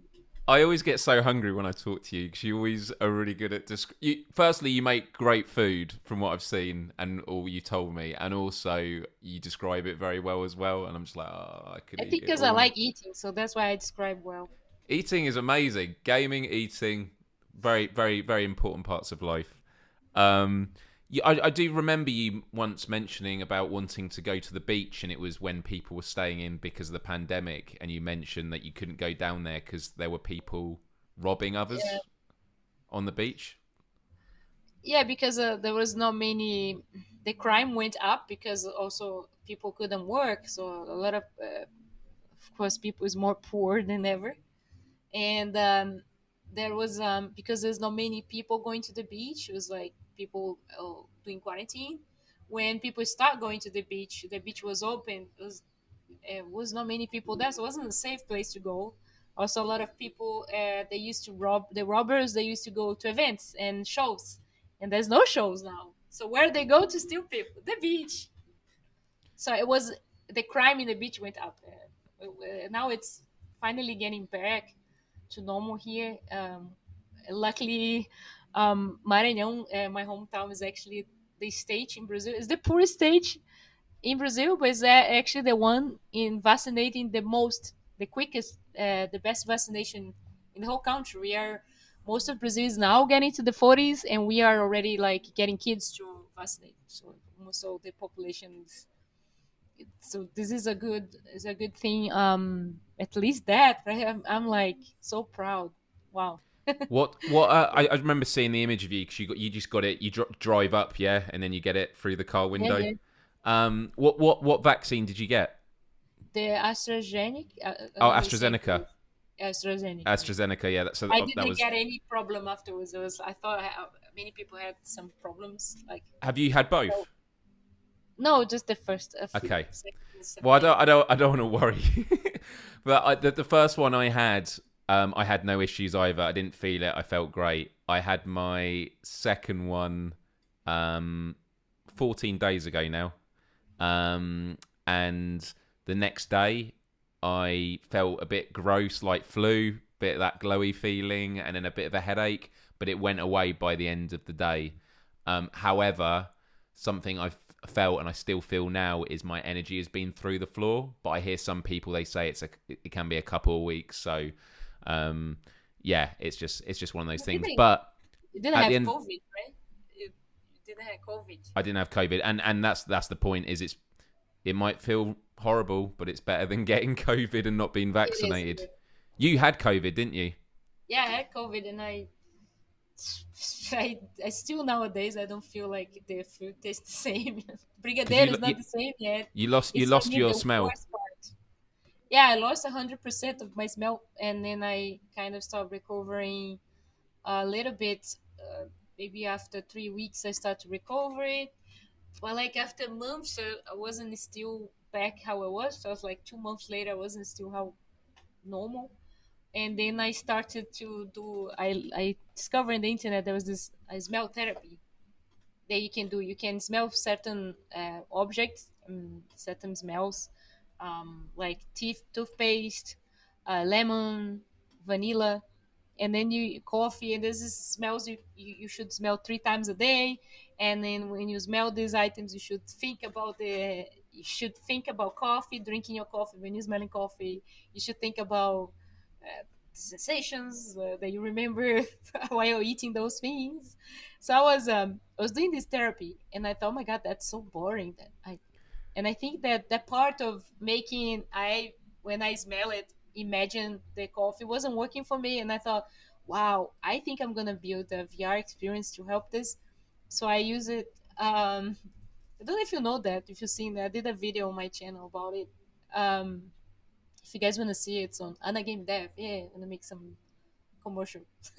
But the experience I built, it was using Horizon, which is similar to Rec Room and all these social platforms that you can build everything inside. And it's from Facebook. It's not released yet, but it's kind of some developers have access. So I kind of love building stuff there because it's so quick. And I went there and I built um, a table at same position where I had a table, my table here in real life, and I placed the items in the same position I had them in the virtual world. And I make worlds that when I pick it up, for example, a coffee to smell in the real world, I'll get the lemon. In the virtual world, they would open up. Yeah, you have the video. I'm showing In on the screen now real the world. video of this express. It was an amazing video, by the way. Really interesting as well. Thanks. I have fun editing. Um, then when you smell the item in real life, in the virtual world would open this world I created, which I try to represent the memory I have with that smell, which was weird to think about it. What is the what is the memory you have from coffee? What coffee is for you? What vanilla smell is for me? Vanilla for me is ice cream, so I kind of build huge ice cream world, um, where I could, when I smell vanilla, I go to this ice cream world. It was really cool. Actually, it made this treatment much more fun for me, and I think that was it was really good to make a really immersive VR experience, because I had really cheap items, of course, just smelling items in real life, and And it you was made really this all immersive. yourself. Yeah, it was really quick to do. It's It's amazing. I just love the amazing fact software. it was cool because you had was it lime? Yeah, lime, and then I'll go to the lemon world. The toothpaste would go to this. Oh I yeah, so didn't you know would how to do smell it. toothpaste, and then in the VR you would then be in a toothpaste world. And the honey, I did this place with bees and like a forest, a kind of honey.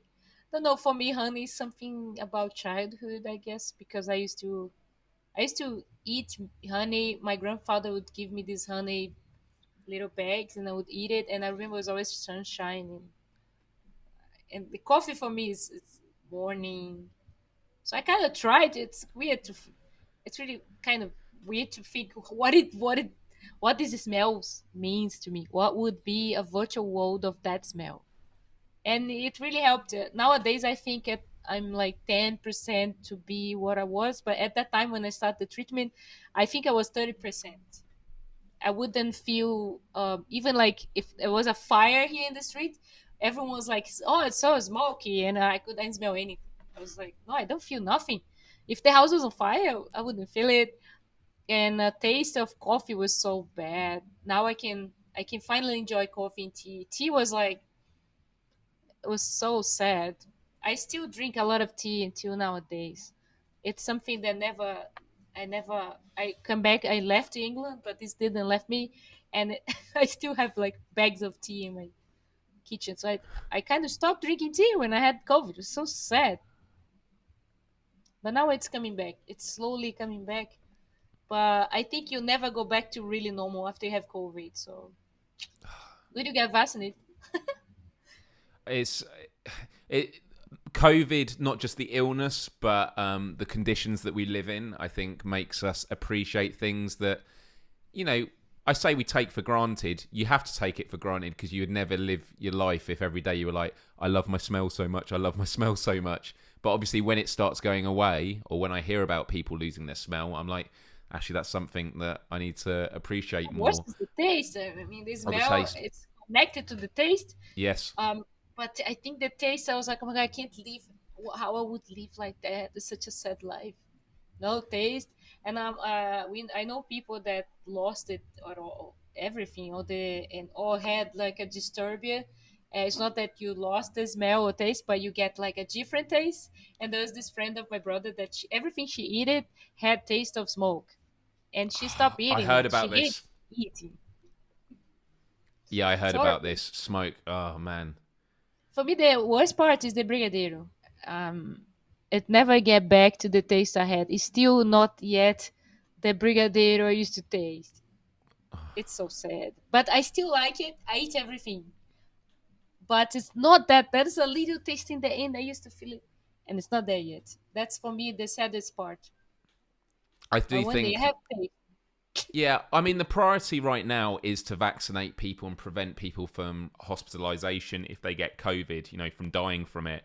But I do think in the long run, a lot of research is going to be done on long COVID and those impacts. And then there will be treatments that come out that help bring back the senses. I mean, we talk a lot about technology, but I remember seeing years ago this new glasses product, which was for people that are colorblind and people that were colorblind their entire life. They put these glasses on and it allowed them to see color. We're doing all sorts with neurology and connecting computers to the brain. A friend of mine or a brother of a friend, I know him as well. He does. He's actually in the news quite a lot now, especially in gaming news, because he was born without a hand, and he has a robotic one that he can now control. And we live in a very exciting time where we are able to use technology to solve problems. And I think that because COVID is impacting so many people, it means that we're going to make huge breakthroughs because there's so many people we could solve with it. I mean, all the research on COVID vaccinations has allowed for breakthroughs in malaria, which obviously kills so Mm-hmm. many people each year. I mean, it's kind of depressing because it's like, couldn't we have cured the malaria stuff sooner if we took it more seriously? Well, unfortunately, it's in a poor part of the world, and there's It's proven that when we had the plague long time ago, we evolved a lot. Science evolved a lot, and the whole society kind of evolves to survive. And we had a lot of. I think now we are in the same situation. I think in VR, especially like I am inside this industry, so I can say that we did a big jump. I feel that we are 5 years ahead in this industry. It grew it a lot. Like the Quest 2 kind of sold it more than all the other headsets together. Um, I during the pandemic we started building stuff inside VR a lot. We have now meetings and we're building like prototypes and brainstorm. I'm doing meetings with my team inside VR. We're using Horizon. We're using Rec Room for release parties here. Sometimes I just go, hey guys, just come look here. This mechanic, I'm building this, and I build a quick in Horizon, and we all meet in VR, and we talk about brainstorming creative ideas. And sometimes I think about it, and I'm like, oh fuck, I have been spending whole day in VR, and that's like crazy. Like I would never imagine this would happen so quick. Had like one day I had like um like a event. I was in VR chat as a judge, and I was judging some games for a game competition. And I meet these judges inside VR chat in a venue they recreated um, to see the games, and I was like amazed. Oh my god, I'm here with this judge. One of the judge was like a huge cat, and the other one was a skeleton. And we were all serious people there, like doing serious work, judging these games. It was like finding that hilarious. I was like, wow, we are here meeting, and this is serious stuff. And I'm here with a cat and a skeleton. Let's play a game, and we just jump in this world.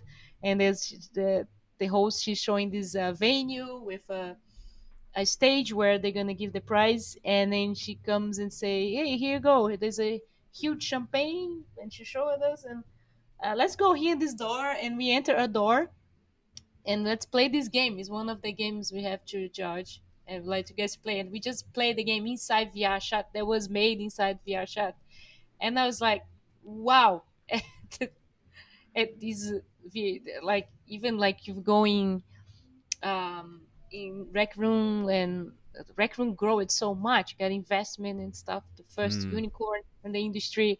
We got like loads of events in Outspace. We got like we even did a partnership with a stand-up comedian club, failed to render, which they did.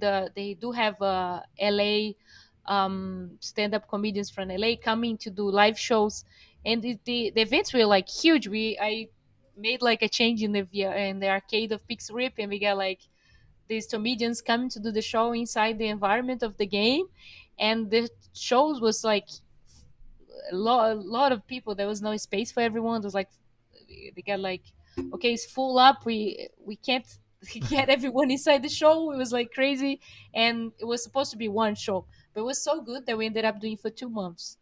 Um, so I think that the the the industry was there, but I think now with the pandemic, we kind of um all the ecosystem, all the society, this community kind of grow it 5 years ahead. There's so many events and things to do. Like I have been working in VR, meeting friends in VR. It's like if you have a VR headset, it's the best. There's no reason why not using. If you want to meet someone, that's the best place to be, and to be immersive, to be in contact with people. And that's why many people start buying headsets too, because everyone's so far away, right? That's the best way to connect now. Yeah. There's so much I want to talk about that you've just mentioned. The first thing about the comedy club, I remember when we were on Rec Room, because I think you did the comedy shows on VR chat, yeah? Outspace. Oh, sorry, yeah. But it's for PC, so I wasn't able to do it on PlayStation, and I always wanted to join. Oh But yeah, on yeah. Outspace is not on PlayStation. yeah, Record is right. yes. So Rec Room, I remember we used to go into all the custom rooms, and one of them was like a British pub. And so again, I'm just trying to paint the picture for people that have never experienced VR. But me and Anna just could teleport to any room, and we went to this room that someone had created. It was like a pub. There was a bar, seating areas, and then there was a little, little stage that was a bit off the ground, and then there was a microphone. And what it meant was if you had an event there with friends, whoever goes to the stage with the microphone, it comes out of speakers around the room. And because in VR you're wearing headphones, you're getting that surround sound. So you can hear people talking on your left or talking onto your right. You get a real sense of atmosphere. And there was another room we went to where there was karaoke. And although it wasn't being used at the time, people are now able to make these rooms where someone goes on the stage and it's like a catwalk. They got a microphone that they can pick up, and then it will have the text on the wall so everyone can just sing along. And Maybe you can do a podcast too in VR. That would be yeah, well, everything you mention about how the pandemic has forced us to innovate. So, again, those who are listening to the podcast, they hopefully they can't tell the difference. It'd be great if I could keep the quality to how it was before. But the last time I did an episode was September 2019. It was just before the pandemic. And I always liked doing the podcast in person because it's, that's where you get a real connection. It's easy to go backwards and forwards. But eventually it got to a point where I was like, I need to look at building a home studio and learning online broadcast.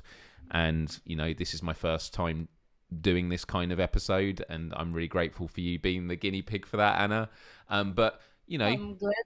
I'm honored to be the first. Well, no, honestly, I've wanted to have you on the show for so long, and the fact that you are in Brazil right now and I am in just outside London, and there might be a few occasions where we're talking over each other because there's a slight bit of lag, but generally speaking, it's pretty good and fluent, and it's just amazing that it's working this well. And I will say to people that are watching or listening that there might be some production bumps every time I want to change the cameras because I'm producing it myself. You might see me constantly look down to change the camera angles like this. But this is all stuff that I'm learning, and it is in times of adversity that we can be put out of our comfort zones, and it forces you to innovate. And as you were saying with virtual reality, it's such a good... I think it's when we talk about like gaming, and I will ask you this question in a moment so you can think about the answer now, but like, what games would you recommend someone to play first who's never done gaming before? I'll let you think about the answer while I say this, which is that virtual reality is the one thing I love showing my friends and family.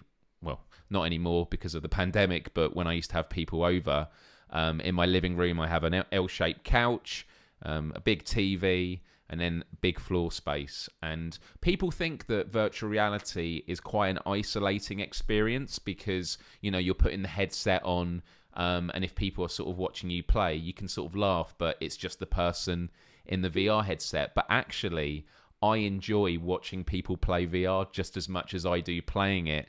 So there's a game I love called I Expect You to Die, which is an escape room game. So the first one, you're in a car on the back on a aircraft carrier, and you've got to get out of the aircraft in this car.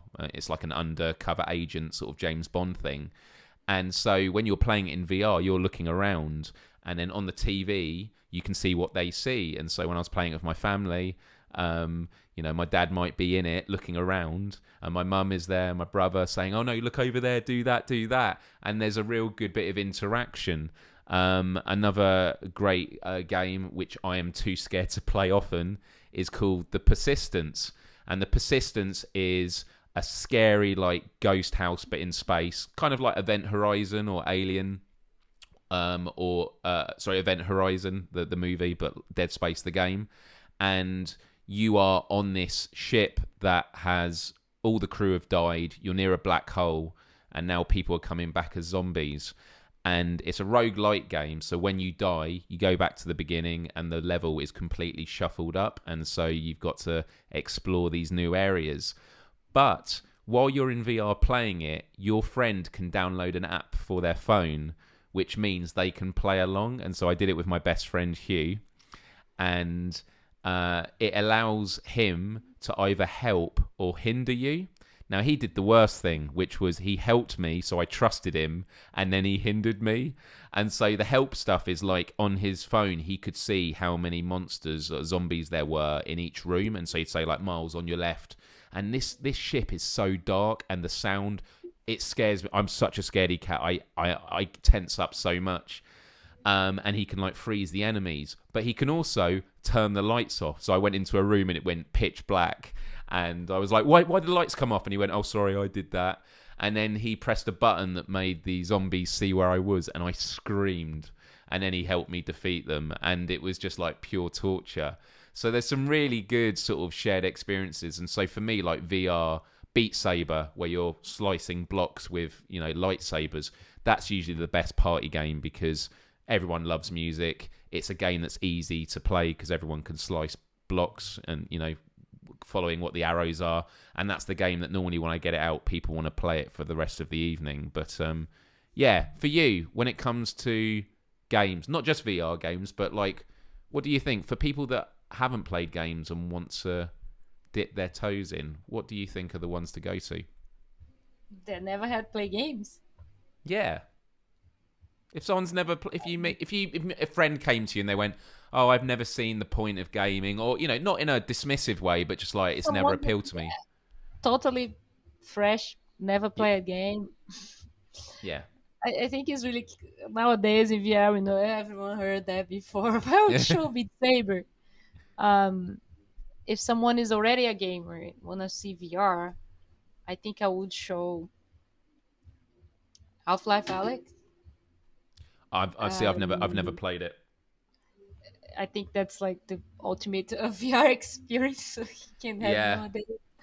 So for those that don't know, so PlayStation VR has been out for about 4 years, and it's obviously dependent on the PlayStation 4 console, which is 7 years old.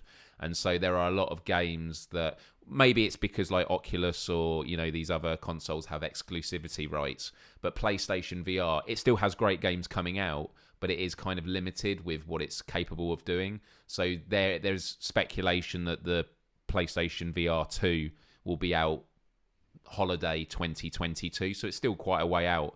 But when that comes out, it's going to be so much more powerful that hopefully games like Half-Life Alyx will be on it, because I really, really, really want to play it. The PlayStation VR, it's I was one of the first to came out, right? It was 2015.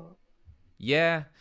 I mean, my first experience was the HTC Vive, which my brother had, which blew me away, and it's amazing. But, you know, if you get those computer ones, you have to have a powerful computer as well. And what PlayStation did really well was they came out with, you know, it was like £300 at launch, like $400, I'm guessing. But they kind of, the way I describe it is they sort of domesticated a lot of people with VR. You need a big space, whereas a lot of PlayStation you can play sat down. It's not 360, it tracks the lights, so from the camera on your TV, so you always have to sort of face in that direction. And it was so pricey, and the headsets, the PC headsets when they came out was like $700, $600, and you need a powerful PC. It was a really expensive set to get it if you just want to jump into VR. And when you get PlayStation, it's like if you have a PlayStation, you just need to buy the headset. It was the cheapest option for the best value. Nowadays we have the Quest, which is now the cheapest option because you don't need to have anything, right? Just buy the Quest. The Quest has like the computer in it. For itself, yeah. It's I saw someone in Australia mentioning they had the Quest and they played it's the plank game. So there's a game where you're standing on a plank that goes over the edge of a building really high up. It's like Plank Adventure or something. But what you're meant to do is you're meant to actually get like a plank and like put it on top of two cushions so that people feel like they're really balancing.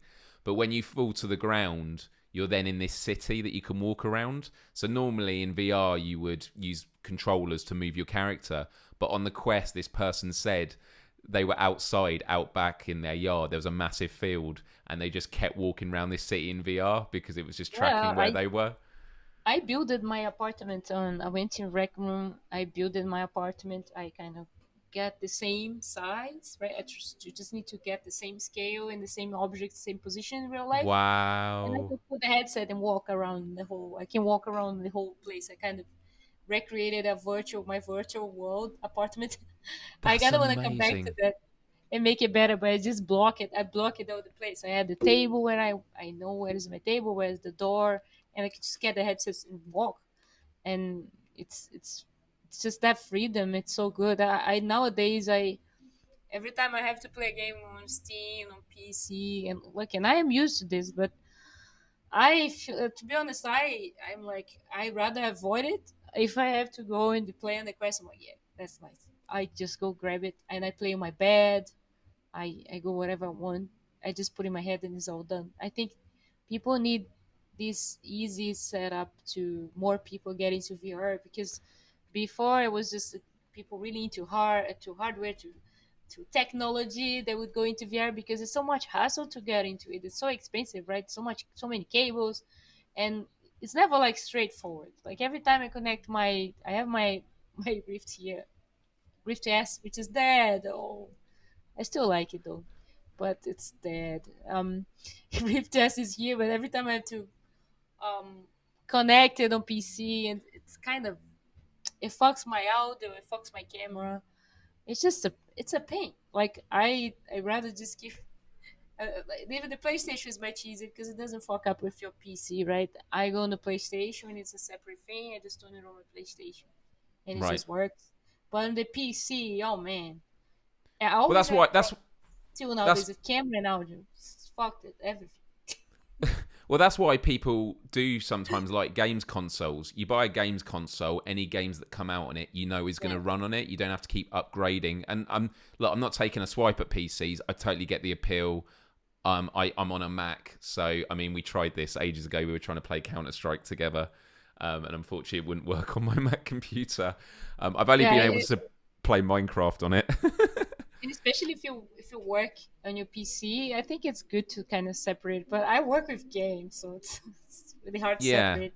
I but I have my library of games that for me is like research. It's just serious work. It's research. I have a Game Boy. I bought it for research, and it's kind of serious stuff. And but but um over there I have it. They're all the classic Nintendo games over there. The yellow, amazing. all the little ones. I have all the little versions of the consoles. I have Nintendo, Super Nintendo from Japan and American versions. I have Sega Genesis. I have Atari.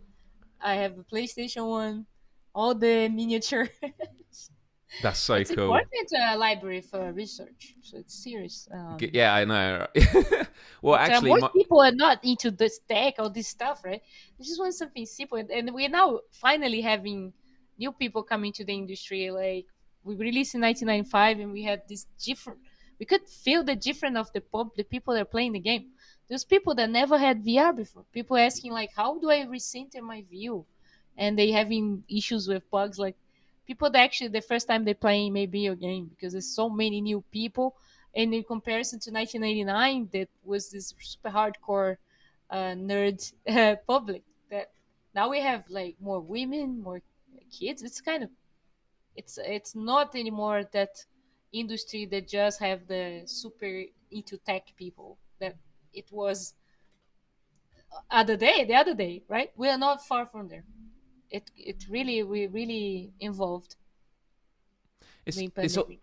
it's all even what you were saying about the accessibility of VR. About so you were talking about the Quest and being able to wear it wherever. I think, and you were saying it's a good way to get more people into it. I think that is the real challenge with virtual reality. Is it is a bit more of an investment because you need to be able to have some space to move around in, and you're literally because it's requiring physical space because you are in it. And actually, a game that it was free on the PlayStation Store. They had a sale and it was 100% off. And I thought, I don't think I'm going to get a better deal than this. And it was called Racket Fury, and it is a table tennis VR game. And I was like, I like playing table tennis, but I was like, I wonder how this is in VR. It blew my mind. So I'm in my living room. There is no way I would ever fit a table tennis table in there. And I was playing table tennis with people online. And as you hit the ball, your controller vibrates. So you get the feeling of hitting the ball. And you can spin it. As someone who plays table tennis, it feels just like table tennis. And you can play against the computer. And on practice mode, the computer will never lose. So you can keep smashing it and you'll never be able to beat them. And I'm really curious to know that when I go to a real table tennis table, will I actually be better or will I be worse because I was playing a VR version? But that's a great example of how the space discrepancy, that I was playing table tennis with someone. There's no space in my living room to play table tennis, and yet I was able to play it. As long as they didn't hit the ball to my right, because when they did, I would hit the wall with my hand and it hurt. So I had to make sure they kept hitting it to my other side. I think VR has a great potential for actually teaching us real stuff and getting more close to the real things that we do in real life, because it's so much more natural. We are using our whole body, and I think that's the best way to learn better things about also scale, imagine training and stuff. They have been using for a lot of stuff, training, and it's so much more close to the reality. The best thing we have close to our reality is VR, and the most natural too, right? If you can think about it, it's just more body sensations, scale. So yeah, it's definitely the best way to teach anything and learn. Was It's even probably with better in things. Or even with augmented reality, so AR, for those that don't know. So virtual reality is where you're fully in it. Augmented reality is where it's overlaying your environment. So that might be like Pokemon Go on mobile is a great example of it. So you would hold your camera up and you would see the Pokemon in the world that you're looking at. And augmented reality is actually going to be a really great tool for training, because an example I could give, and I'm sure there are people that have done this, but it's like if you were being trained to be a plumber or an electrician, if you had these glasses on, instead of having someone say, right, you need to do this first and then this, or you have an instruction manual, instead you'll be looking at the control panel or the electric wires and stuff, and it will overlay. Or if it's like, plumbing, you might actually see like a ghosty sort of hand doing the action. And it's like, so put your hand here. Oh, okay, that's where I put my hand. And it can train people that way. But the other thing virtual reality has been really good for me, especially during the pandemic, is fitness. I play Box VR, which is it's like Beat Saber or Guitar Hero, but you're boxing and ducking. I also play Beat Saber, which with my Apple Watch, the amount of calories I burn playing that and the heart rate goes really up with it. And what was the game? Creed. It was the boxing game, and based on Creed, the Rocky movies. And you can actually box people online, which is very surreal. And there's a really funny video of a guy that's playing it at Christmas, and his friends are saying, right, when the bell goes, just move your head and your hands, nothing else. Ding, ding, ding. And he starts throwing his arms about and he runs into the TV because he just runs forward to punch this person. It happens so much, right? Oh, Especially yeah. people trying VR for the first time. It's so many. How many TVs already broken? Well, it was like when the Nintendo Wii came out, they had to, I don't know if they came originally with the straps, but there was all the stories of people throwing it at the TV and it going straight in. I always, because I, play in a room by myself, I always have to sort of look at where my foot is, and I'm always about keeping my feet grounded so I'm not going to stray and, punch the TV. I broke many things. I broke it, probably 3 glasses. Okay, glasses I've broken, yeah. It was in a small flat in São Paulo, and the kitchen was like here.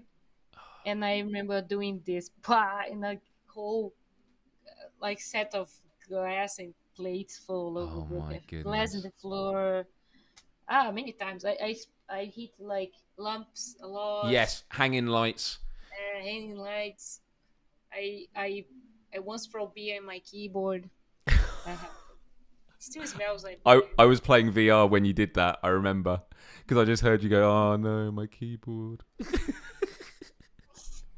Yeah, We it's have to, just happens to Anna. We everyone. have to suffer for our art, don't we? We have to make sacrifices, and beer on a keyboard is a sacrifice that was worth making, though, because you had a good time in VR, didn't you? Yeah, that's like it comes with dealing with something new like that. You know, you have to just accept it. But that So boxing, the other thing about the boxing game is, I will play because I always go for the achievements. I want to get the platinum trophy, and on PlayStation you get trophies for completing different awards and that. And on the Creed boxing game, you have to beat the opponents on the hardest difficulty, and so you'll do 12 rounds in the ring, punching and punching, and I might lose in the 10th round. And what happens when you lose in a computer game? It says, continue, try again, or quit. And for me, it's like I am so sweaty and tired in VR that when VR says, "Do you want to try again?" It's like, nope. I'm gonna quit and I'm gonna go and get a shower because you're using so much energy in it. It's just like unlike anything else. I mean, obviously you get cramp in your hand. There used to be Nintendo thumb from people pressing the same button yeah, I on the have games. actually I was playing yesterday a Galaga in an arcade, and I have like a big bubble in my finger Oh, right now. blister. Yeah, Do you see it? that's, yeah. I do It's huge. on an arcade game. I was playing an arcade. I was playing Galaga. I got too excited. I'll play a little bit of King of Fi- King Fighters, King of Fighters, Don't know it. and I was playing against my brother, and we got too intense. And we played like eight turns, and then when I saw I was had this bubble, I'm not used to anymore. Too hardcore. I used to have my fingers all over in this. I think I got too soft. Now that you make games, you don't play games anymore. You don't have time. So sad. So Anna, what do you think is the future of gaming? Like looking forward, and you posed that really good question at the beginning that you mentioned on your TED talk, which is if you could start today, what would you do next? And I think that during the pandemic, a lot of us have really been thinking about that question. People might have not gone into work, to the office, to their jobs, and so they've been at home. Oh, actually, I've got to spend lots more time with my family. I've gone for walks twice a week with my parents, which I love, and I spend a lot more quality time with them. And it's made me think more about what I want to do work-wise, bringing back the podcast. I'm working on some great stuff with my band.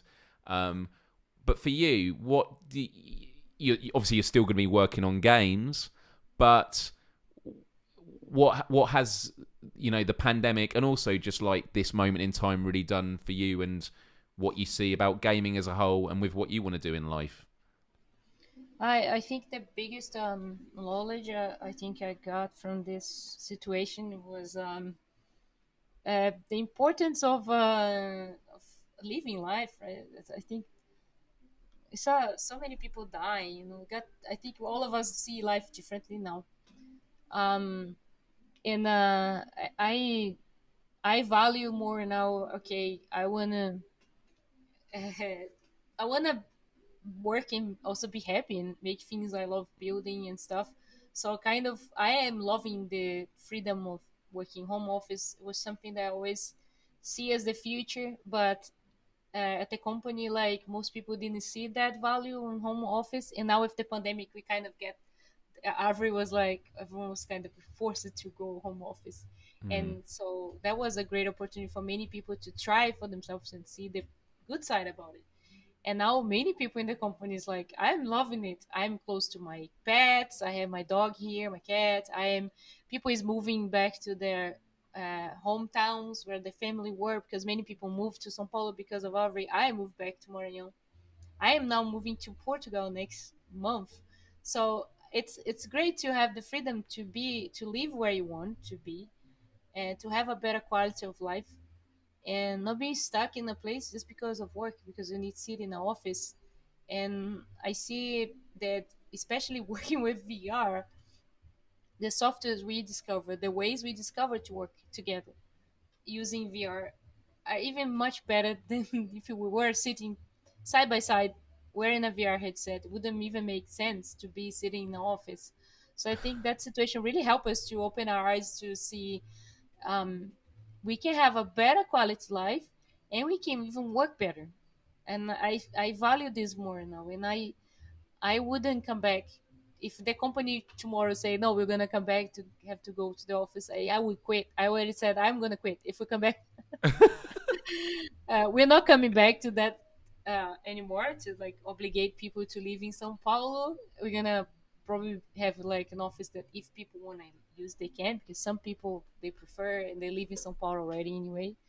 But now we are actually able to hire people from anywhere in Brazil and in the world. So we have Yes. been the company growed a lot, and now we are talking to people there. There's a guy we did the interview this week. He's in Canada. There's another person we are interested in America. There's people in Amazon, in places everywhere in Brazil and in the world. So I'm gonna be in Portugal. That's something would never possible without the pandemic. I think I would have to leave the company. I would have to leave Arvore, and now I think it's possible. This situation made it possible to see myself longer in this company. I am much happier now with this situation. I have a better quality of life, and yeah, I'm super excited for making the next Big Swift games and working the next projects. Well, I'm really excited too with the how social VR is growing. Seeing that when I judged that game that was made inside VR chat, it made me think, oh my god, if I'm building something here, it's so easy to share. It's so quick. And now you see Rec Room giving developers the opportunity to charge their work there, so people can actually make a game and sell it and Wow. sell stuff, make stuff and sell it. So I think it's moving in a way that I see the future of developing for VR more in a way that you're building in VR, and, and it's easier to share and stuff in there already. If you're building in VR and you can share it, I think that's the future. I'm finding really hard now to come back to Unity, to use Unity to build stuff. I think they need to catch up. They really need to make a to come back. They started a VR Unity VR format, and Unreal also has this, but I think they need to really move quicker, because right now, if I could choose, let's make a game, I would say let's make inside VR Chat, or let's make it inside Horizon, let's make inside Rec Room. If I was a developer starting today, I would just go straight to those platforms and learn how to make games inside those platforms.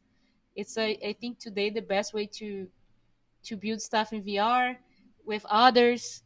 You can meet people and build stuff together and quick put it online.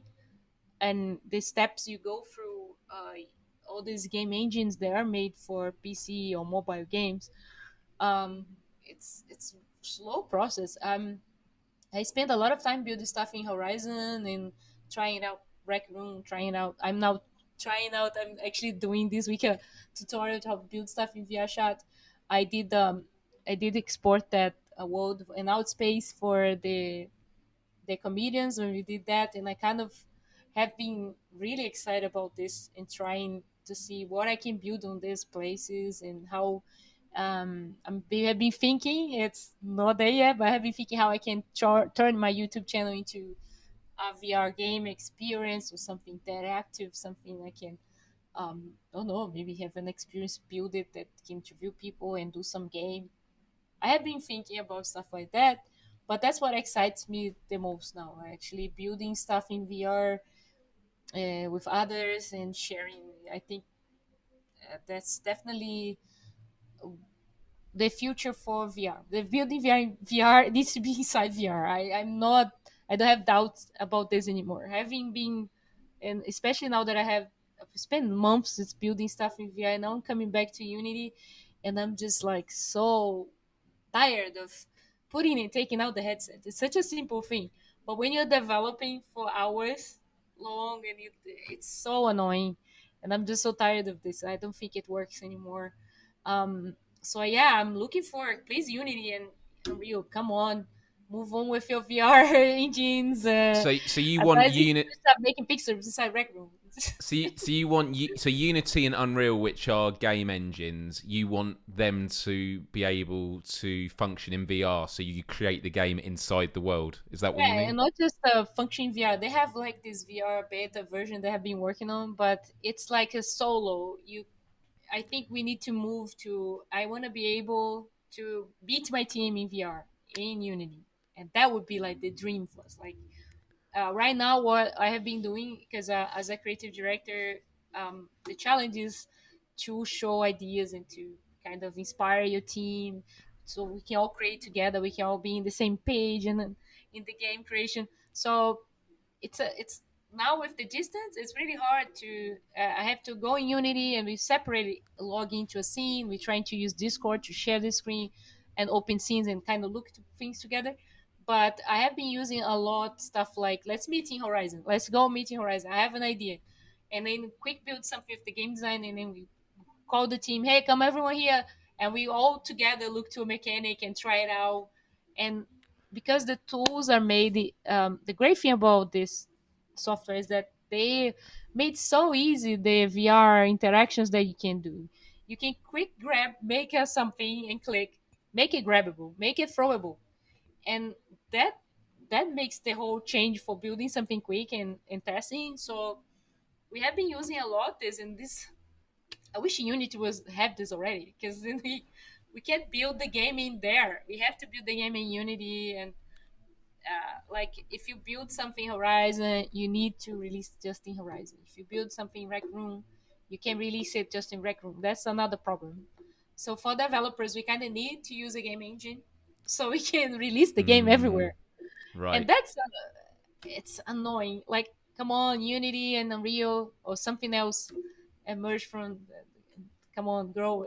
We need we need to move quicker, and now we kind of in this battle. Oh my god, it's so great to build in VR and meet in VR. It's we had amazing experience of I'm here programming something and I'm making example making building this mug here, and then the program is like here and he comes and say, hey, I don't think my code's gonna work with this mug because I thought the mug was going to be, I don't know, a burger.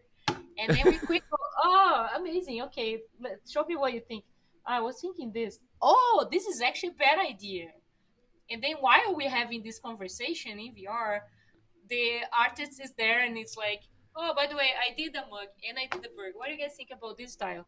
And then someone is like, we're all in the same room. That's It's amazing. we have not had that experience in real world, I like because that. in real world they have to kind of show the screen. It's not the same. Sure. I like that you said earlier, to make sure we're on the same page, but what you're actually saying now is make sure we're in the same world. And I love the Yeah. idea that you are.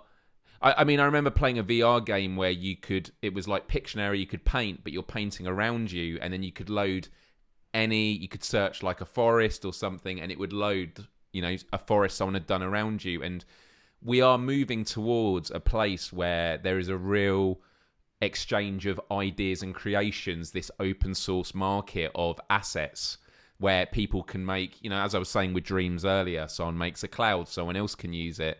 But the fact that you Mhm. can be in a space together, have meetings, and create in real time instead of saying, let's meet up here, discuss it, go Communication away. is the Because by the best we ever time had.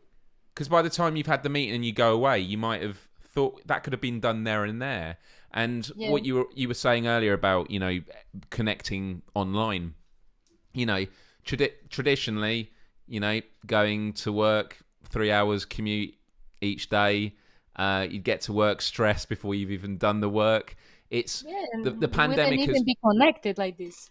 Yeah, oh yeah, absolutely. And it's normalized things that should have happened a lot sooner. And so, again, doing the podcast like this, I wouldn't have felt as comfortable doing it a year ago just because I think people valued in person a lot more. I think now people are so used to seeing conversations like this. And even the technology, like this broadcast software I'm using, years ago, that would have been such an expensive piece of equipment. When I used to do Stickade, this 24-hour charity fundraiser, we'd have to borrow a TriCaster, which was worth thousands. It would sometimes cut out, and you would still then need a program to work out what all the assets are.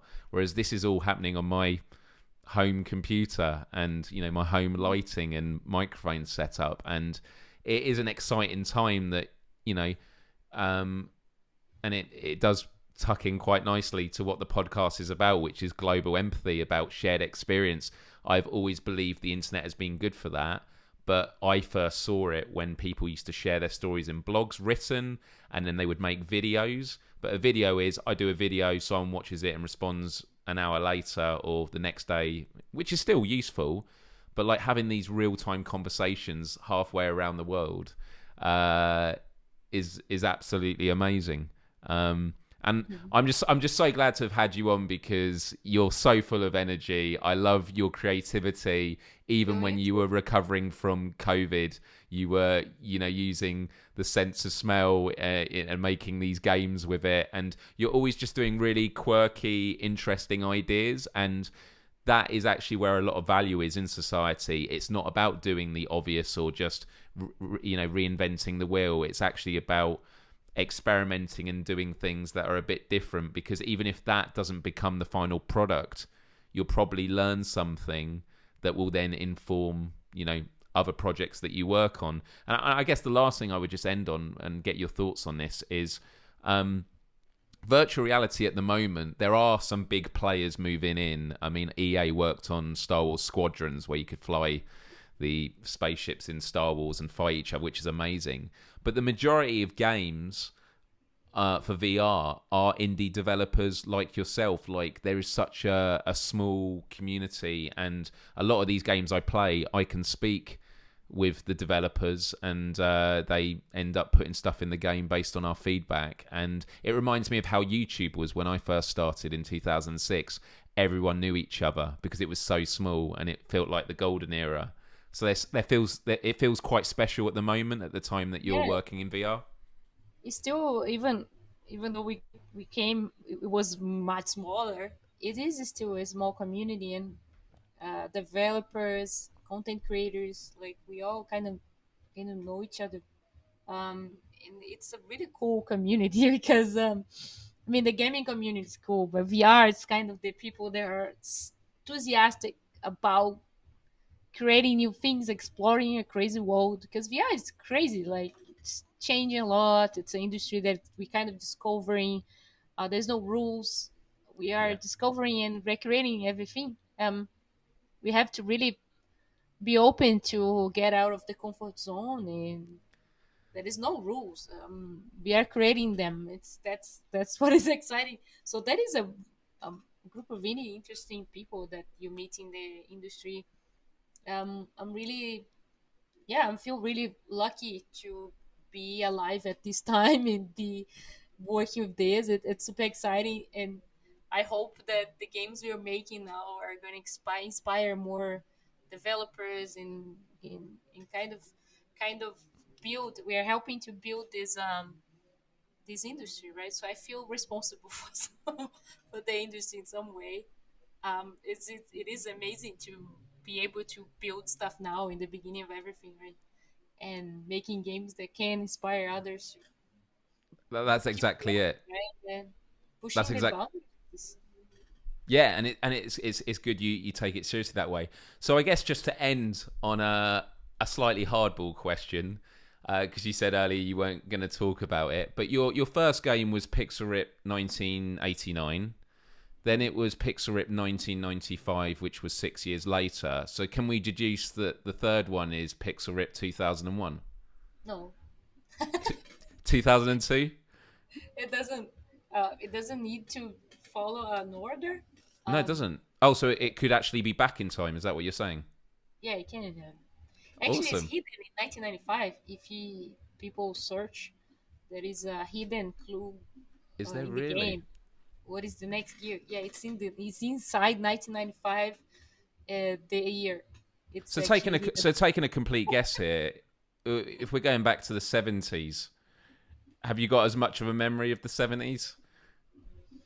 A lot. I mean, I didn't live in the 70s, That's what I mean. but in Brazil we played like it felt like we were in the 70s. I feel like when we were in the 80s.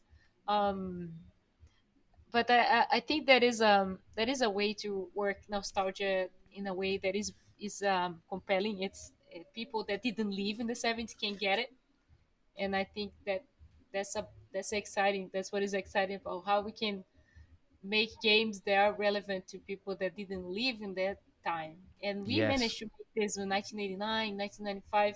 We have many people in the reviews saying, wow, I didn't live, I wasn't alive in 1989. But I play games today on my iPhone on the classroom. So they kind of relate to that experience of feeling a gamer, even though they didn't were born in that time. So It it's possible to work nostalgia in different ways and that's make people that didn't live that time wish they live in that time. And that's kind of what we want to do. Like, I I really like the way you word that, because it would be so easy to say we just want people to appreciate where gaming came from and therefore appreciate what they have now. But you're actually saying not only that, we want people to wish they'd lived at that magic. yeah, Because the examples I gave earlier about Doom and like Final Fantasy VII, like being the first game where it was like, wow, there can be a real story here that sucks me in.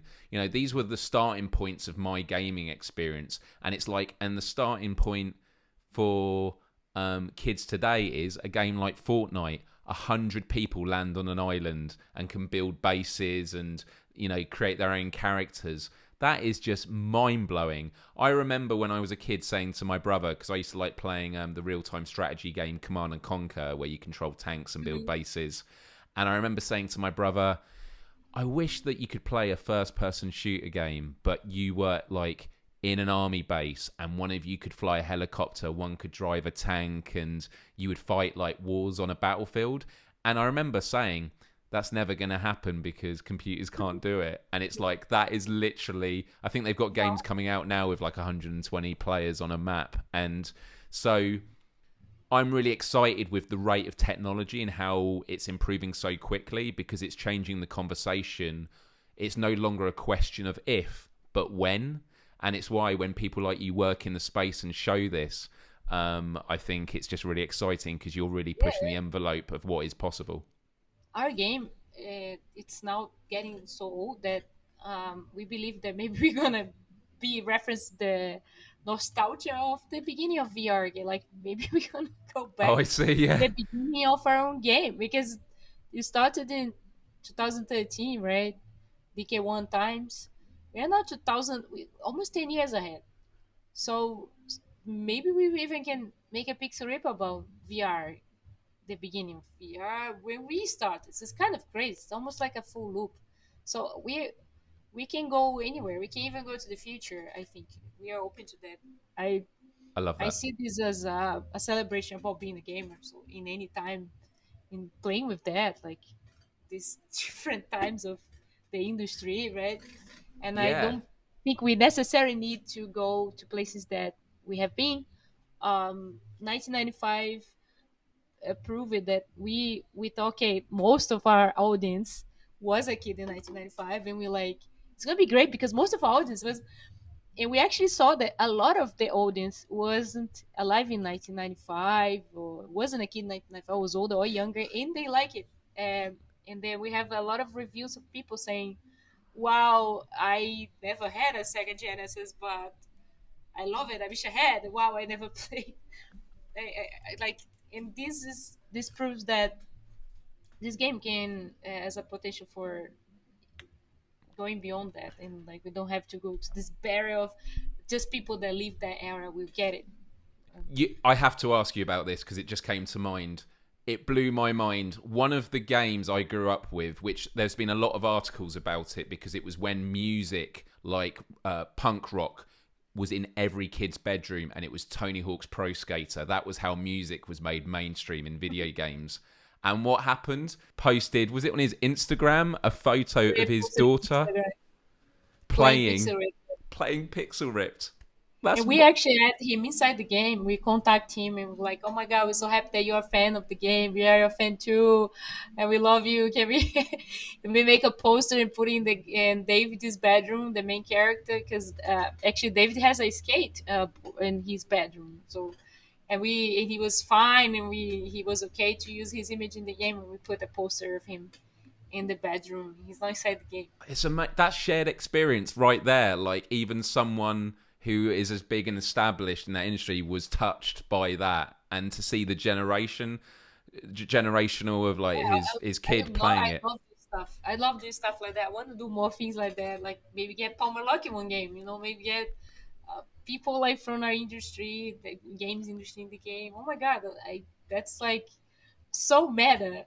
We love doing stuff like getting people from real life inside the game. We have like a comic book that we got the fun art section of the game, of the book. We put the fun art with actually fun art from people in real life and put their names. And we got them from Discord. We have a section for fun art. And I actually did a post this week about it. We're doing these Trivia Tuesday posts where I dress like Dot and I talk secrets about the game, and we're posting every Tuesday. And yesterday we posted about this comic book and showing how crazy is that these people. I did a joke like Dot see this is Dot saying, "Oh my God, there's another reality with people, real people. And these people is from outside the reality," and she's like going crazy because these people exist outside her game world as just a joke. But there is things like that. We love doing it. We have the content creators inside the game. We did these little cards you can pick it up in the game. And they reference those baseball cards that used to collect those figurines when you in the 90s. So we put like each card with a YouTuber, content creator that we have a good relation that help the game, share the game the best. We kind of feel great about let's kind of help and put them inside our game too. And we have I even there's a great musician DJ Catman that I used to listen to his songs all the time. He does this great remix of the beat and like music and stuff. So I kind of contact him. Hey, man, would you like to make the voice of the guy in the radio? Because we would contract a voice actor. But I thought, let me talk to this guy, and he loved the idea. And he's inside 1989. If you turn it on the radio on the Walkman, if you listen to the Walkman, he is the voice in the radio. And he talks about his channel in real life. So it's like a cross marketing thing. He talks about the name of his channel in real life, and it's the radio inside the game. And then kind of I love it that we could get people like kind of support others. There's a board game we put inside the game too. There's this board game made by Brazilians that they making this board game with develop indie games, and they contact us, hey, can we make a card about pixel ripped? And I was like, oh my god, that's amazing, thanks, this is amazing, I loved what they're doing. It was like, can I add the box of your board games inside our game? And they're like, oh, you guys are awesome, let's do it. And it's kind of a way of kind of saying thanks for sharing our work, we want to share your work too. And we have been doing this a lot. I kind of That's the thing I love the most doing the game. And I think that's the best way we can kind of contribute to these people. And kind of we are not like a huge company AAA that have a lot of money to pay people. So that's kind of the best way we have to do cross marketing. And for us, it's we can do this work. We can put people inside the game, and that's kind of the best way we have been doing. And it kind of fits in the world of Pixel really well. So. I like to regard this as digital solidarity. I think it's awesome. I love it. Just PSVR with a parole is in there. It's one of the cards, and he is so happy to be there. Yeah, there's PSVR Frank did the video too. It's like dealing the news about the pigeon attack. We record him. He said like with a green background. Reality Check VR did a video too. We have in every game we're trying to kind of do that. We are planning to do some cool stuff in the next game. Some cool ideas coming. I can't talk about it. It's kind of frustrating. And I have Unity open here with the project right in front of me. do you want to hold it up? No, I can't. No. I had to try. The CEO of Arvore like die. No, what are you done? Yeah. No, we we have to plan everything and do a proper release. Yeah, but I will make one request. If you need a voice actor, a British voice, I would love to make a debut in a game. Would you let me do a voice in the game? Yeah, let's see. But I don't know where it's gonna be British accents. But it's really Sure. early now. Even if it's like there's a sandwich on the side on the table and just want to give the sandwich a voice, I'm happy. I can do sandwich voices, I'm sure. So like I'm flexible. Death metal band, that'd be cool, huh? A metal band, yeah. I like that. Anna, it has been an absolute joy chatting with you for the last over 2 hours now.